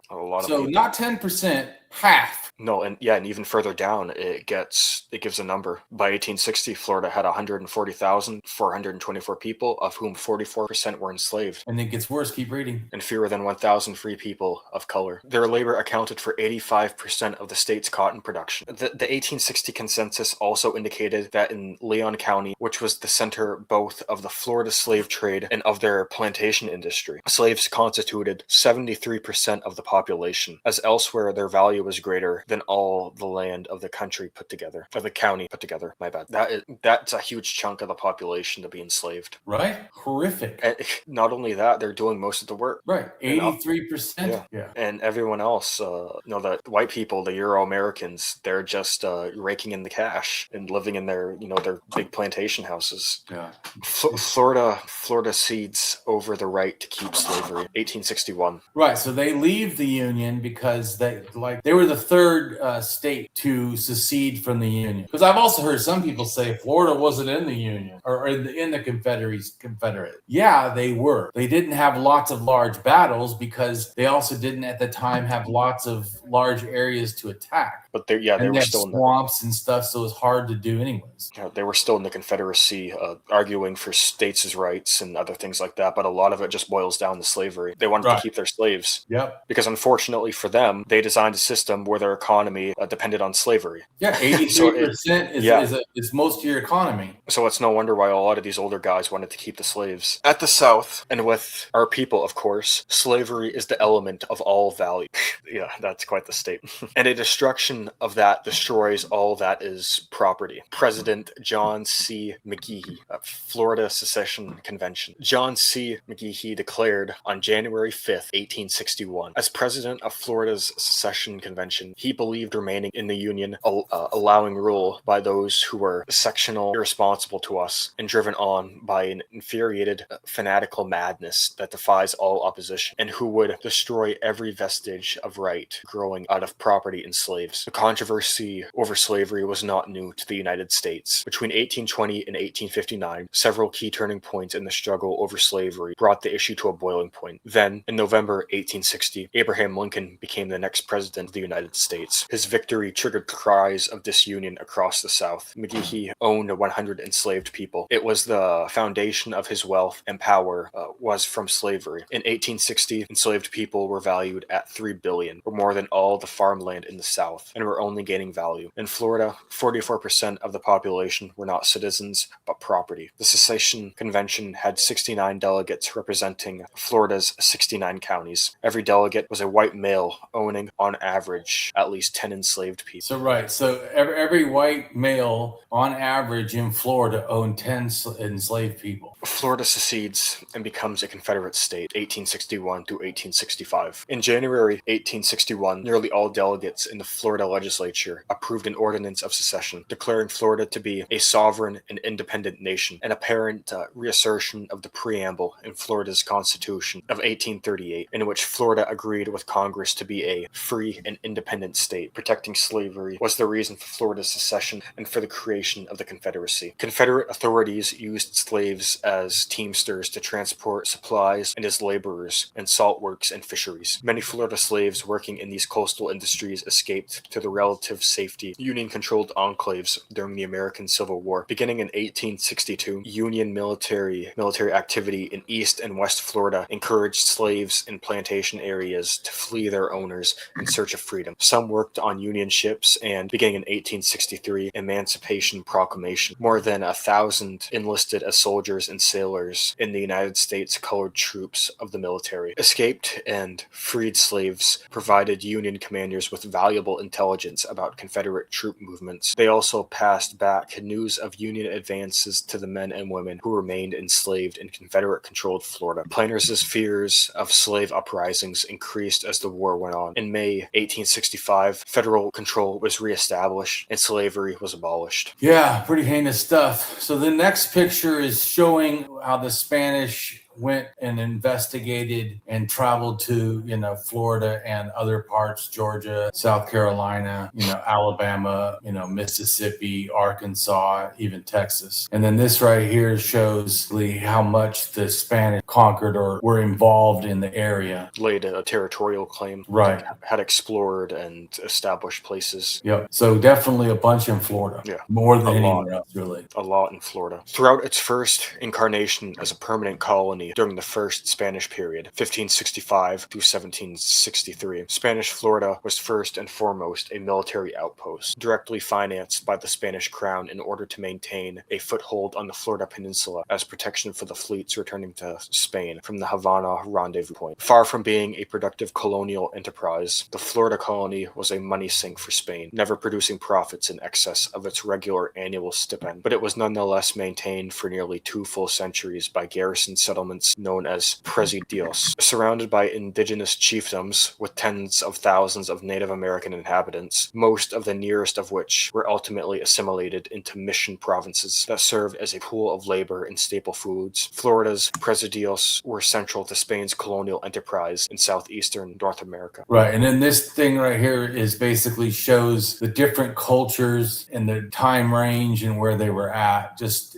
so people can get an idea of what cultures were going on, especially because some of the other stuff that's talked about relates to some of these cultures on here. This picture right here shows some of the, Fort Walton culture is up here. See, Fort Walton culture, a Mississippian culture. So yeah, and that's something worth pointing out because there's still people that don't realize that when the Spanish came into Florida, there were still indigenous groups practicing Mississippian lifestyles. And they interacted with them. So like the Pensacola chieftain and the Appalachian chieftain, that's inside of the Fort Walton culture, is basically both of those are Mississippi. Yeah, not only that, some of the other groups in Florida, their traditions go back over 1,000 years, all the way back to Hopewell times. Yep. So there's a chance that maybe some of those groups had Hopewell lifestyles too, or maybe something akin to Hopewell. Or had some interactive sphere of influence. Yeah. What's interesting to me, when I told you before, was figuring out that when the Spanish arrived, every single major Native American group in Florida was a chieftain. Yeah, and a lot of them are relying on coastlines and fishing, especially the Calusa. Well, yeah, especially Calusa, because they didn't even have. But you just go ahead and read what it says. Basically, all major indigenous groups in Florida were chiefdoms. The indigenous peoples of Florida at the time of European contact, 1500 CE. Europeans recognized Carlos, or King Calusa, as the most powerful chief, paramount chieftain, or king in Florida. Right. Most powerful king. And you see the their influence touches a few other chieftains. Yeah, and what's interesting about the Calusa is they didn't have agriculture. Correct. They got all that wealth, just from trading and exploiting the coastlines, intensive fishing, and other things like that. Correct. They were half naked. They actually wore like loincloths kind of thing. But the Appalachian chieftain, which is Mississippi related, and the Pensacola chieftain, probably, and maybe even the Temecula chieftain, these people were naked. Yeah, or at least some part of the year, maybe not all of the year.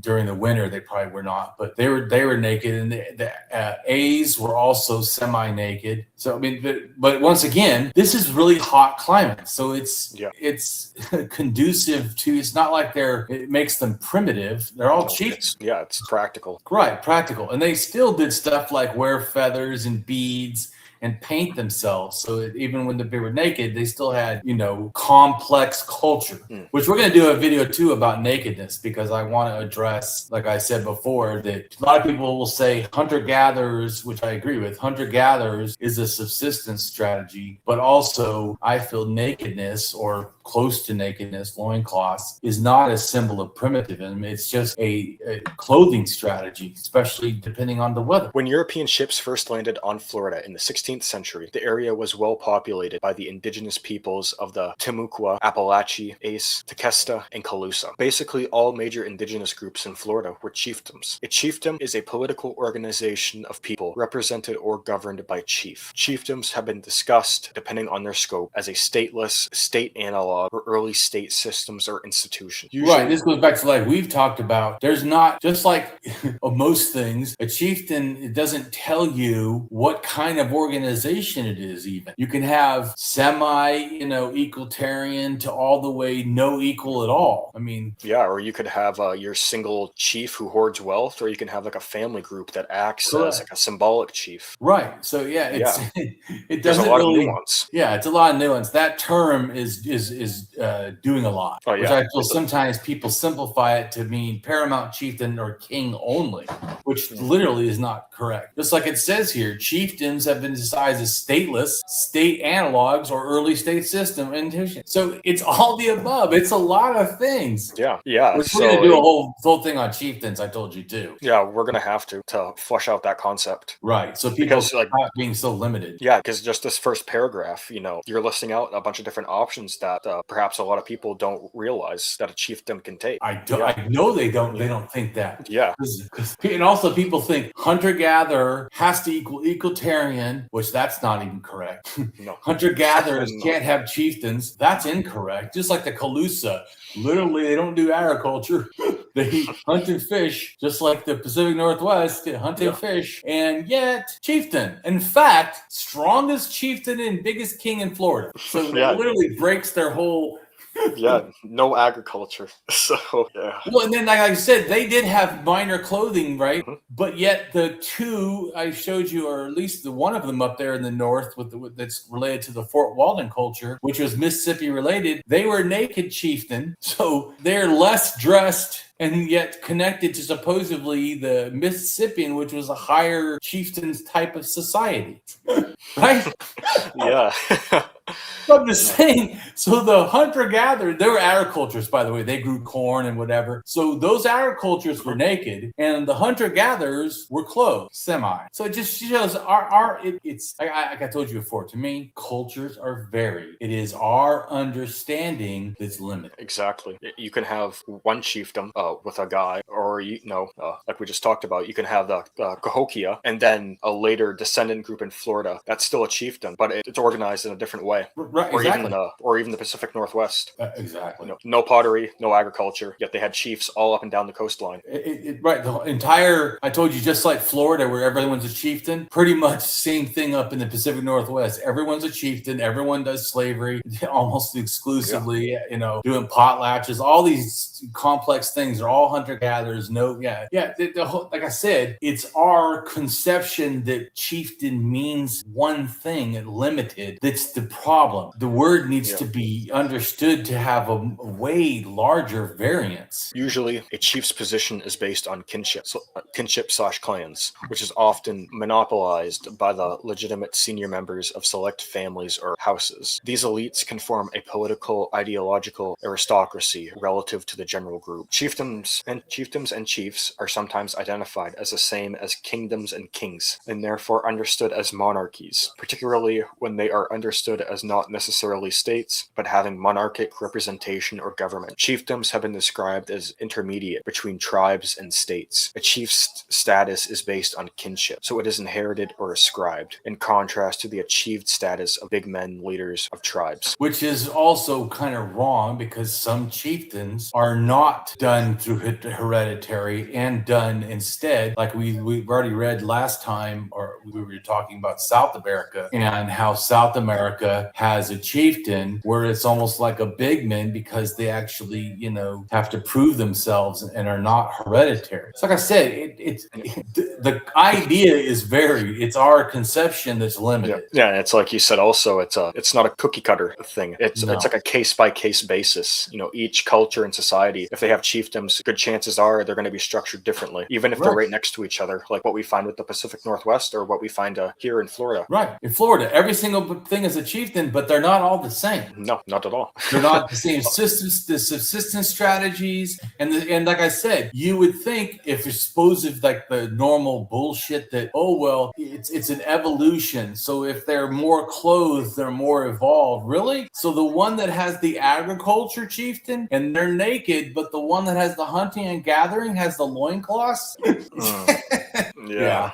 Reality doesn't fix to your fixed thinking of reality. No, and I was watching a podcast earlier this week, and one of the ladies, an archaeologist, a professional researcher, she was talking about chieftains and agriculture, and she went down the same old path that you have to have agriculture to be able to have food surplus, and it's that food surplus it's a food surplus that leads to chiefdom. Well, the Calusa, they didn't have any agriculture, but they had surplus. And like I said, and they were the strongest chieftain. Yeah. Literally the king of Florida over other chieftains, including stronger than ones that had agriculture. Yeah. Yeah, so imagine that. It's incredibly nuanced and fascinating when you dig into it.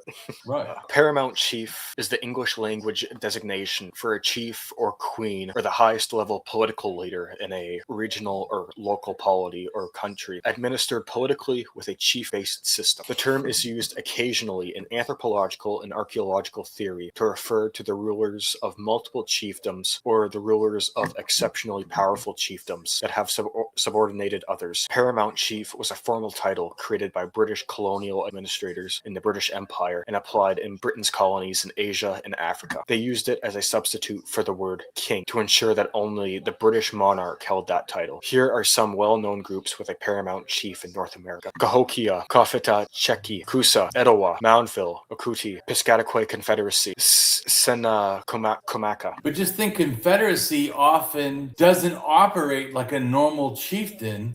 So it just shows, once again, even Confederacy is, has to be, understood differently. Like I told you, this whole thing that things have to be a fixed thing, that's our problem, not realities. No. AI overview. Chiefdoms in the Americas often practiced forms of slavery, where war captives served as laborers, status symbols, or were adopted into kin groups. These systems evolved from pre-existing captivity patterns into commercialized, militaristic slave raiding, heavily influenced by colonial demand, such as the Mississippian and Westo trade in the American South. Ace chiefdom. The Ace were a Native American people of eastern Florida. The Ace chiefdom consisted of a number of towns, each led by a chief who was subordinate to the paramount chief of Ace. The Spanish pause for a second. So see, we could, that website said different chieftains, but didn't list the one in Florida, because that right there says paramount chieftain. And we already know the Calusa had a paramount chieftain because they had Carlos, almost the king of all Florida. Just showing you that even sometimes when people classify things, they think it has a smaller imprint, like the Paramount chieftains were not very common. Yeah, really? Because there's a shit ton you haven't listed. Just like I told you before, like the stuff when it comes to even like the Great Spirit. I'm going to scroll down real quick just to show you what I'm talking about, because I know you know, and we'll go back to this because I list a thing about. So this right here shows now the Native American language site that devotes himself to giving Native American knowledge, and they list these different ones, which are all the circles on the map and also the circles on the list of Algonquin languages. But the diamonds are ones that I went and found that are not just in Algonquin languages, because of course I do think there's more. But so the diamonds showing that there's almost not an Algonquin language that doesn't have a version of the Great Spirit. And then the ones in yellow, those are basically showing ones that are listed here that are not Algonquin language. So they list a few that they say are not, which I know that in the Pacific Northwest, there's more than just one. They only list one up there. There's definitely more. But and also the highlight of the one in California, that is the Alaic, where the Algonquin comes from, also has a Great Spirit thing, just showing you. And then we had talked in our last video too about the spider of heaven, right? Well, it shows these two cultures have the spider of heaven, which is considered the Great Spirit to them. Actually, the one in the south broke off of the one in the north, so it's still connected directly. So the fact that they both have a similar thing is not shocking. No. They used to be the same tribe. Anyways, just showing that research of Native American stuff shows, it's actually, like I said, even chieftains is way more than what people say. Like they'll list one or two things and go, this explains, chieftains, and not understand that it's actually, more stuff going on. Well, and something that I'd be interested in doing more research into is like housing style, how that varies from chieftain to chieftain. Oh, yeah, there's all kinds of stuff that we could definitely go into, because I'm just giving a really quick rundown just because I wanted to show that who they met were all these chieftains, especially because to me and you, it matters, yeah, all this kind of stuff. Because, like, not people that maybe, don't know, but like you focus a lot on the old copper culture that people try to say is equalitarian, or like I said, Poverty Point, where they say now is equalitarian, you can't have chieftains or any kind of a thing like that, or they'll say it's highly mobile or just mobile hunter-gatherers. They leave out all the nuance. Right. And so that's why I'm trying to show that look at all these chieftains, including a paramount chieftain that they don't even list. Like I said about, when it comes to them saying which groups have the Great Spirit, they only list a few groups. They don't actually list all the groups. And so to me, don't just assume that's correct. No, like I said, I've done research and realized, there's a lot of stuff going on they don't mention. Yeah, and last time I checked the Great Spirit oral tradition across North America, it's like dozens of tribes have some version of the Great Spirit. Yes, indeed. So, and even some other groups will have ones that are super close, because the Great Spirit, in a sense, like a lot of times they'll just call it the Creator. Well, hell, if you limit it to the Creator, you don't care about the Spirit name.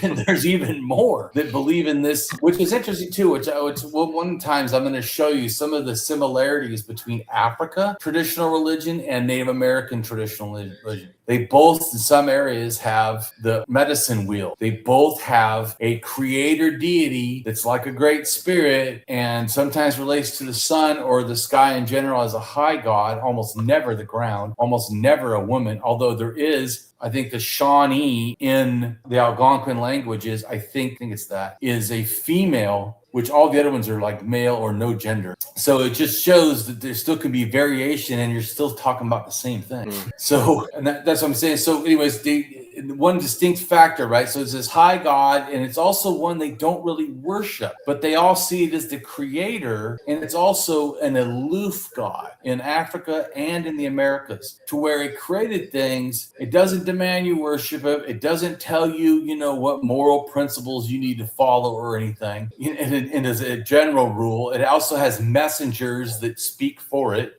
Goodness, that almost sounds like Brahman from Hinduism. Like the creator created the universe, and it's just just stops participating. People can worship it if they want to. It doesn't ask for it. Right, and so and there's no altars, generally no things made of it or whatever. No, right. There's like a couple temples. That's it. Well, that. Yeah, and like I said, I'm trying to show, and I told you before, I feel that is the form of early paganism before it evolved like the Sumerian 6,000 years ago. The stuff before that, I feel, was paganism, but it's very close to like a shamanistic, totemistic, animistic paganism, to where even though it has even a high God, which eventually becomes monotheism, how it sees everything, and at the time too, it shows that the first high gods, even the single high God, because I think high gods come first like a couple, and then later it becomes a singular figure who may still have a couple, a wife or whatever in a sense, or something that works with him, becomes lesser. But it wasn't making moral rules. It wasn't, so it was not this. Because that's the reason I bring this up, because some people, they think of like the monotheistic God of Christians, where it like tells you how to live your whole damn life,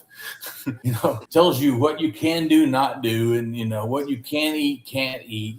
It's all these things where I see original paganism is not that. Eventually, it just keeps being, because to me, after 5,000 is about the time when I feel, in a sense, people hijack paganism and turn it into this power base for themselves to justify kingship. Because it's also a unique thing, just like the paramount chief, in a sense, is a unique thing, especially in Asia and Europe, but also in the Middle East, is the divine right to rule, or the mandate of heaven in Asia, China. It's this thing where I can be like the Pharaoh. I am a son of the spirit. I have the right to be, the ruler, and my children, because we're also part of that. And it also in Europe, they have some of the religious ideas where that the king was, part of, the deity, or the deity said, in some way, you have the right. But I'm trying to say is, like I told you, I don't feel all this is so separate. When you start to really look at all these factors that are similar and yet thousands of miles removed. But when you see how people migrated and stuff, then you gotta understand, like I told you, it's not that one person went all around the world. It's just everyone was interacting and they're sharing these similar ideas. Yeah, no, and like you had mentioned, not just now, but in your previous blogs and videos, like how religion becomes like institutionalized after 5,000 years ago with the appearance of early state societies, and how certain political leaders or kings, they'd think that they were ordered or given the right to rule by the creator, by God, by spirits or whatever. Right. We see that not only in these early state societies in the Middle East or Europe, but also in China too, with the mandate from heaven. Yeah, absolutely. Yeah, that's what I'm saying. But I know that the European ideas or Middle East ideas that went to Europe, and then Europe went to Asia and to the Americas, the idea comes over. Just like I feel that the idea of chieftain really starts in the Pacific Northwest and spreads out. And same thing, I think that when it came in, that around 5,000 years ago at least, I think that it's possible. Like we talked before about the spider mythology. I have a feeling that even though it could have come in really early, my personal feeling, especially since there's two groups, one that's been there for 3,000 years has the spider as the great spirit, makes me think that there probably was a connection, especially because weaving and basket making is such a big thing in the Pacific Northwest, that those ideas, along with chieftain and all that, comes down to Seattle, Oregon, and then Northern California California and then goes across, because then all the Algonquin are doing it. It's not just spider from heaven in the Western Algonquin, but the Eastern and the Great Lakes. That's where the dream catcher symbol comes from. And then we know that those ideas went down because the Mississippi people, all about the spider garnets and stuff. And then we know later that those ideas and things goes more south. I mean, to me, like I said, you can see how, my main feeling is that religion needs to be understood as a cultural product, and it moved in cultural migrations. Yes, it adapted to areas and changed, just like every name for the Great Spirit is not the same. Even if you just stick to Algonquin languages, there's a whole bunch of Geechee, Manitou, Kichi, Mantu, Kiki, Manho, Montu, Iki. I mean, all these. Yeah, all these regional variations, but you can tell that core, they're so similar sounding. Right. Yeah. So that's why I think it's important to understand, at least in my thinking, like I said, so I don't see chieftain as something that just naturally evolved. Just like the supreme God didn't naturally evolve. The Great Spirit didn't just naturally evolve from a lower spirit in situ, in its direct area. It literally spread to me. Yeah, and see with that Pacific Northwest chieftain origin area, I think you're really onto something there. And I'm going to send you a video. It's by an archaeologist named T.J. Brown, and he goes through the history of the Pacific Northwest during the Archaic. And what's interesting about the Pacific Northwest is there has been a lot of tribal cooperation with the archaeologists, especially in interpreting evidence. And according to T.J. Brown, they had villages and likely plank houses in the Archaic. So that would be really huge for proposing a chieftain origin idea for that area. I think so. Yeah. And also explain how California gets it, because the ideas are going from the north down south, and why Oregon, Washington, all these things on the coast are getting it. And then we can see the languages connections and then it going across. But like I said, interesting about the Great Lakes specifically, they seem to still have their own in situ thing that's more confederacies, even if it is cheap. So, and I think that's more regional, because that certainly is not what's going on in the Pacific Northwest. You know what I'm saying? So yeah. But then the fact that it goes down, that the confederacy idea does end up, some of them in Florida, I think probably went from the interaction sphere from Florida to the Great Lakes. And that would make sense. Yeah, that would make sense to me, because even going back to the Hopewell era, we find their artifacts in Florida. Not only that, but all the mounds, especially the geometric ones, those are Hopewell based. Those really got started up during the Hopewell interaction sphere, and even onward into the Mississippian times, like Calusa and all those other ones along the southern coast. They're being influenced by that Mississippian ideology, and they're still interacting with groups around the Great Lakes. Yeah. So that's where that confederacy idea really could come from. Yeah. Yeah, I agree, and that's why I'm saying is, so my opinion is, I think that the chieftains is a North or Pacific Northwest idea. I have a feeling confederacy is a Great Lakes idea. Oh no, I like that. I like that because it also fits the evidence I've been looking at. Right. So I think it's a little bit. It took, once again though, it's just like the thing. It evolved. It took this idea and made it sort of its own. I also told you, I think if there would have been just one lake or one river, it would have limited that. But the fact that there's multiple things and they're kind of spread out far enough where you could almost have your own little thing without interacting too much with the others, but yet still be in that sphere, I think that almost is conducive to needing a confederacy. Yeah, because more than those people wanting it. I think, you know what I'm saying? It's not like they're like, oh, you know what? I think the best idea is democracy. I think they're like, war really kind of sucks.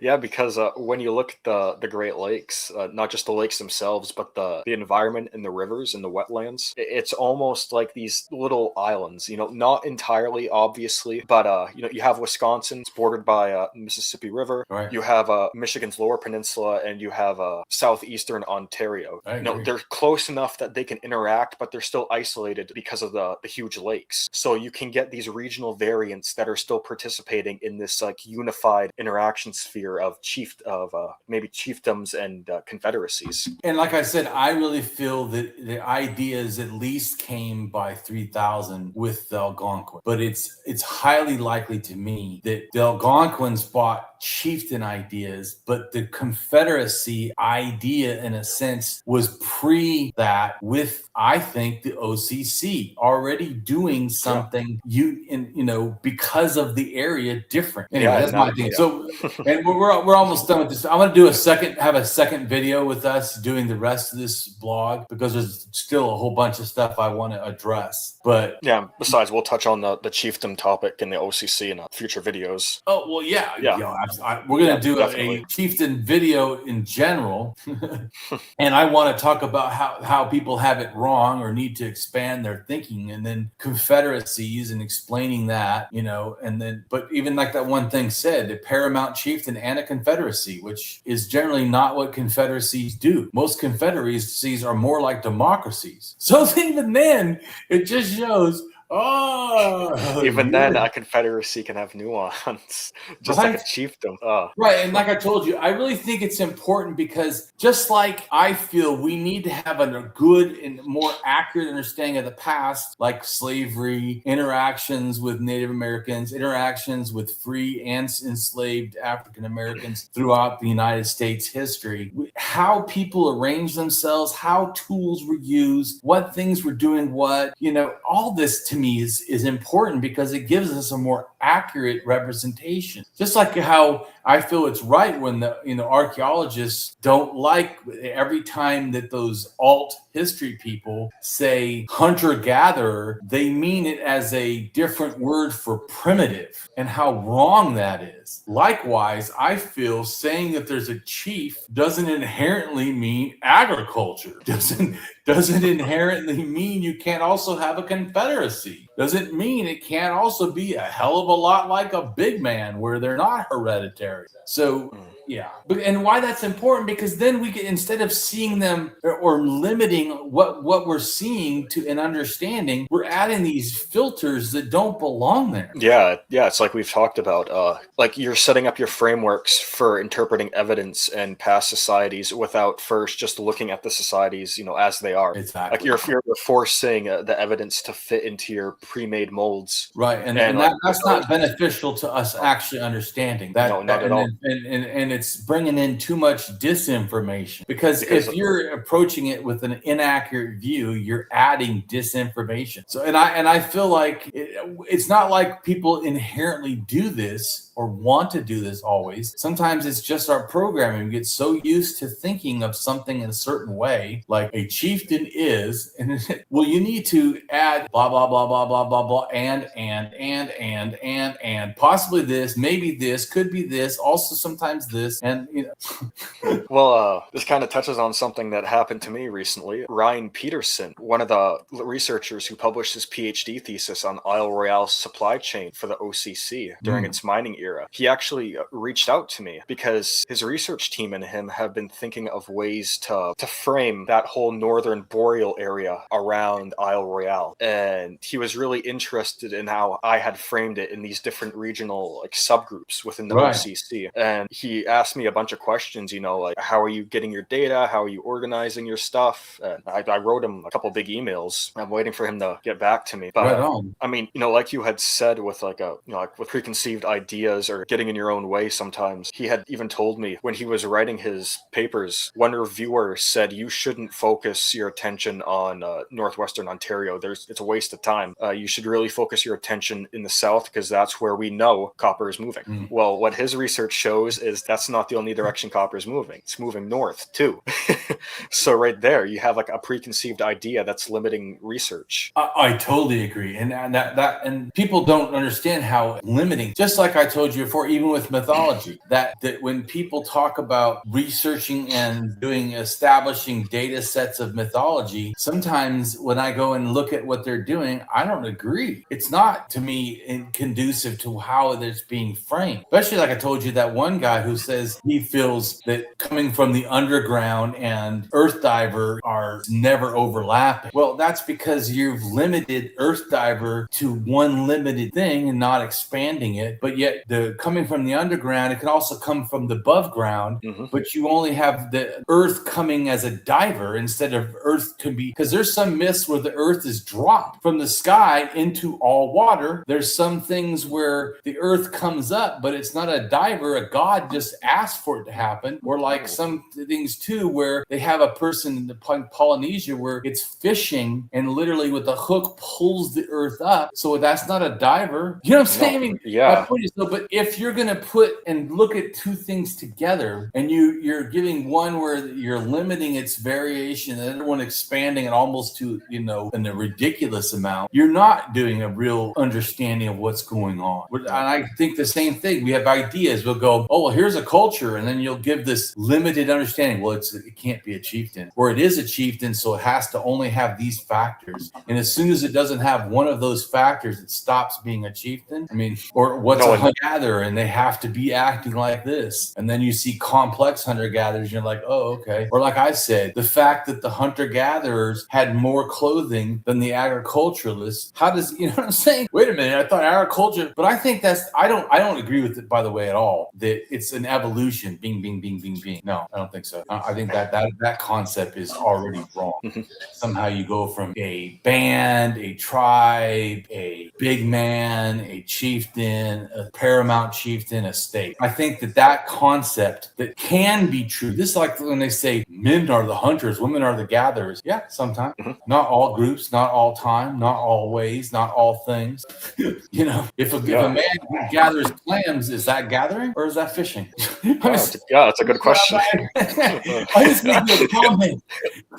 I'm just making a comment. If a woman grabs, while she's grabbing for clams and grabs a squid or an octopus and get it, is that fishing or is that gathering? Anyway, I'm just saying that it's like you said, it's these boxes we try to frame things in that I think is the problem. It's not that you can't use terms. I don't think the terms are worthless. I think that we put boxes around them, and that is worthless. No, yeah, and that was a big problem when researchers were starting to figure out the chiefdom societies across North America, like especially the ones in Florida and the Pacific Northwest, because like all the knowledge they had accumulated until that point, interacting with the Iroquois Confederacy, moving westward across the Plains tribes, those societies didn't fit in with their preconceived ideas of how Native Americans structured themselves. Yeah, exactly. And it caused a lot of issues for decades with research. And then 1940s, 1960s, OCC research starts making big news because it really doesn't fit. Like you have this almost like a Copper Age society, almost far back in the archaic, when all the other groups around it aren't doing stuff like that, not entirely at least. And so it just gets pushed off to the side, like for decades, collecting dust, and only every now and then it receives attention or publications. Because it doesn't, once again, it's something that doesn't fit what they want it to fit. It doesn't, and I don't think that historians or archaeologists or anthropologists or ethnographers are trying, in a sense, to limit it. It's that these things are happening, and it would require them to, expand their term to mean more things. And the problem is some of those terms were made in a kind of a bigoted way. So one of the thoughts is we'll just get rid of the term. But I don't think that's what we should be doing either. Yes, the term probably had a bigoted origin and a limited origin, just like saying a paramount chieftain instead of king. Yeah, but now that we have a sort of a defined thing for it, but we can't then limit what that means. And we also shouldn't just throw the whole thing out. I mean, that's like someone told me before. The word good, I believe, talks about, and if you go back to its origin and stuff, is referring to like God or godly in a sense. And so they said, as an atheist, I can't use that word, good. I think, see, that's ridiculous. It's just because the word started as a bigoted origin or whatever, doesn't mean I can't use the term, So, because I've even heard someone that said that they didn't think we should ever call someone a Native American. We shouldn't call them indigenous. We should only use their tribal names.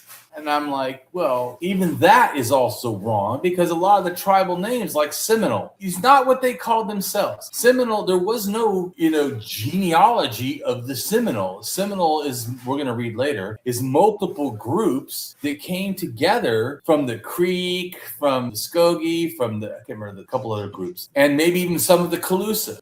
So to say that those literally were not all the same tribe, not even from the same areas. No. So the fact that they come together and make a thing, and the video, it said it means runaway slave. No, actually, the word originally from Tejano, which is the Caribbean Indian word, it meant escaped like cattle. So it's not slave; it's an escaped thing. They started calling slaves, but then they also called every Native American practically in Florida who wouldn't be part of the mission that name. So it, once again, like Chieftain, it means more than just some limited thing. So it's people though like Cliff Notes. They don't want to research. They don't want to look at it. They don't want it too hard. And I do understand too that if you don't research every concept hard, because even like say, if you're an academic, it's not like all academics want to research just terms. That's more like a philosopher is more into doing that, like researching what is means, Yeah. Well, I understand that I don't agree with alt history that feels like these people are hiding something or trying not to.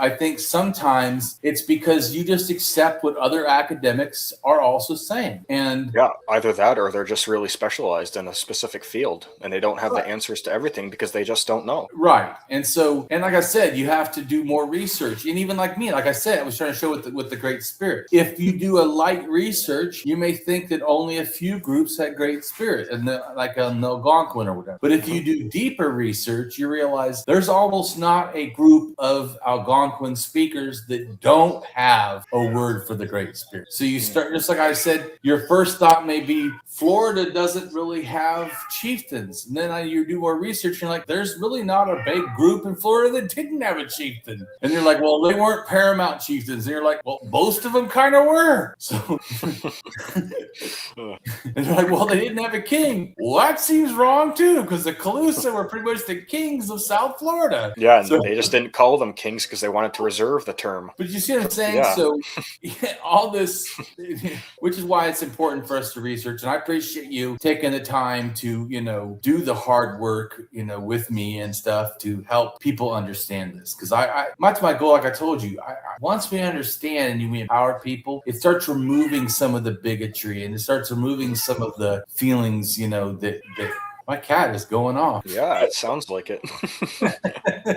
We'll go ahead and wrap it up because, like I said, we're going to do a second video. But the next video we do will not be this. It will be one on mythology. And so this next one is about mounds and temples and stuff like that in Samaria and in Egypt and how they're very similar. And then the mythology sort of like that relates to that, which I think is helpful and interesting to understand. No, which to me, like I said, is kind of like an evolved version of Earth Diver. So it takes out the Earth Diver and the Earth just comes up magically by itself. Yeah. So, but like I said, then after that, then we'll finish this next video and talk more about the tribes and the stuff, and then we'll talk about the Seminoles, particularly, and then Black Seminoles and the stuff going on with all that. That's our second video. So this was like the beginning, slavery in Florida and in Americas and some of the stuff, and then the other one will be another one. So, but I look forward to doing the next one, also because I really like learning about the temples and the mounds for the Mesopotamia and ancient Egypt. I think those are pretty interesting. No, and I'm looking forward to it too. And even with this episode, we covered a lot of important topics for Florida's history. Yeah, and history of America in general. Yeah, that especially. Yeah, I agree. Well, I always try to make it more than just you would think. No, that's why I like your show. Thanks. Like you'll focus, even going back to when Corey was your co-host. Right. You'll focus on a topic and then you'll do these like structured tangents that are related to the topic, but then you'll always weave it back in. So right. It's really informative. Like the episodes are so info packed. It's incredible. Thank you. I appreciate it. You're welcome. Yeah, and I want people to be empowered and knowledgeable. So yeah. So do I. And go ahead and tell people where they can find you and all that, and then we'll close it out. it out. Okay, you can find me on X at CopperViolette. You can find me on academia.edu, Dylan Violette. Black background, blue squiggly lines, orange geometry, squares, and things like that. That's my profile. You can find me on Reddit at CopperViolette, and you can find me on Facebook at Dylan Violette. That's my personal Facebook account. Picture of a guy holding a baby black lab. On Facebook, I post on the Old Copper Complex and Ancient Waterways America Facebook group, and I'm also posting on the Misquabic Facebook. And I'm also thinking about creating a Blue Sky account, so stay tuned for that. Right on. And I'll go ahead and post the video in your blog as always, and then post it in the comments or in the information section. All right. Well, everybody, take care, and I look forward to see you and we learn some more. All right. Take care. See you next time, everybody.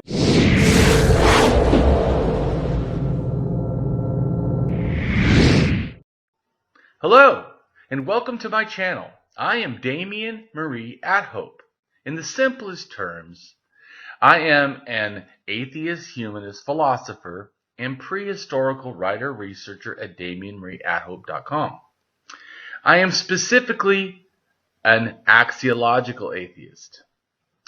An axiological atheism can be thought to involve ethical and value theory reasoned and moral argument driven apatheism, ignosticism, atheism, anti-theism, anti-religionism, secularism, and humanism.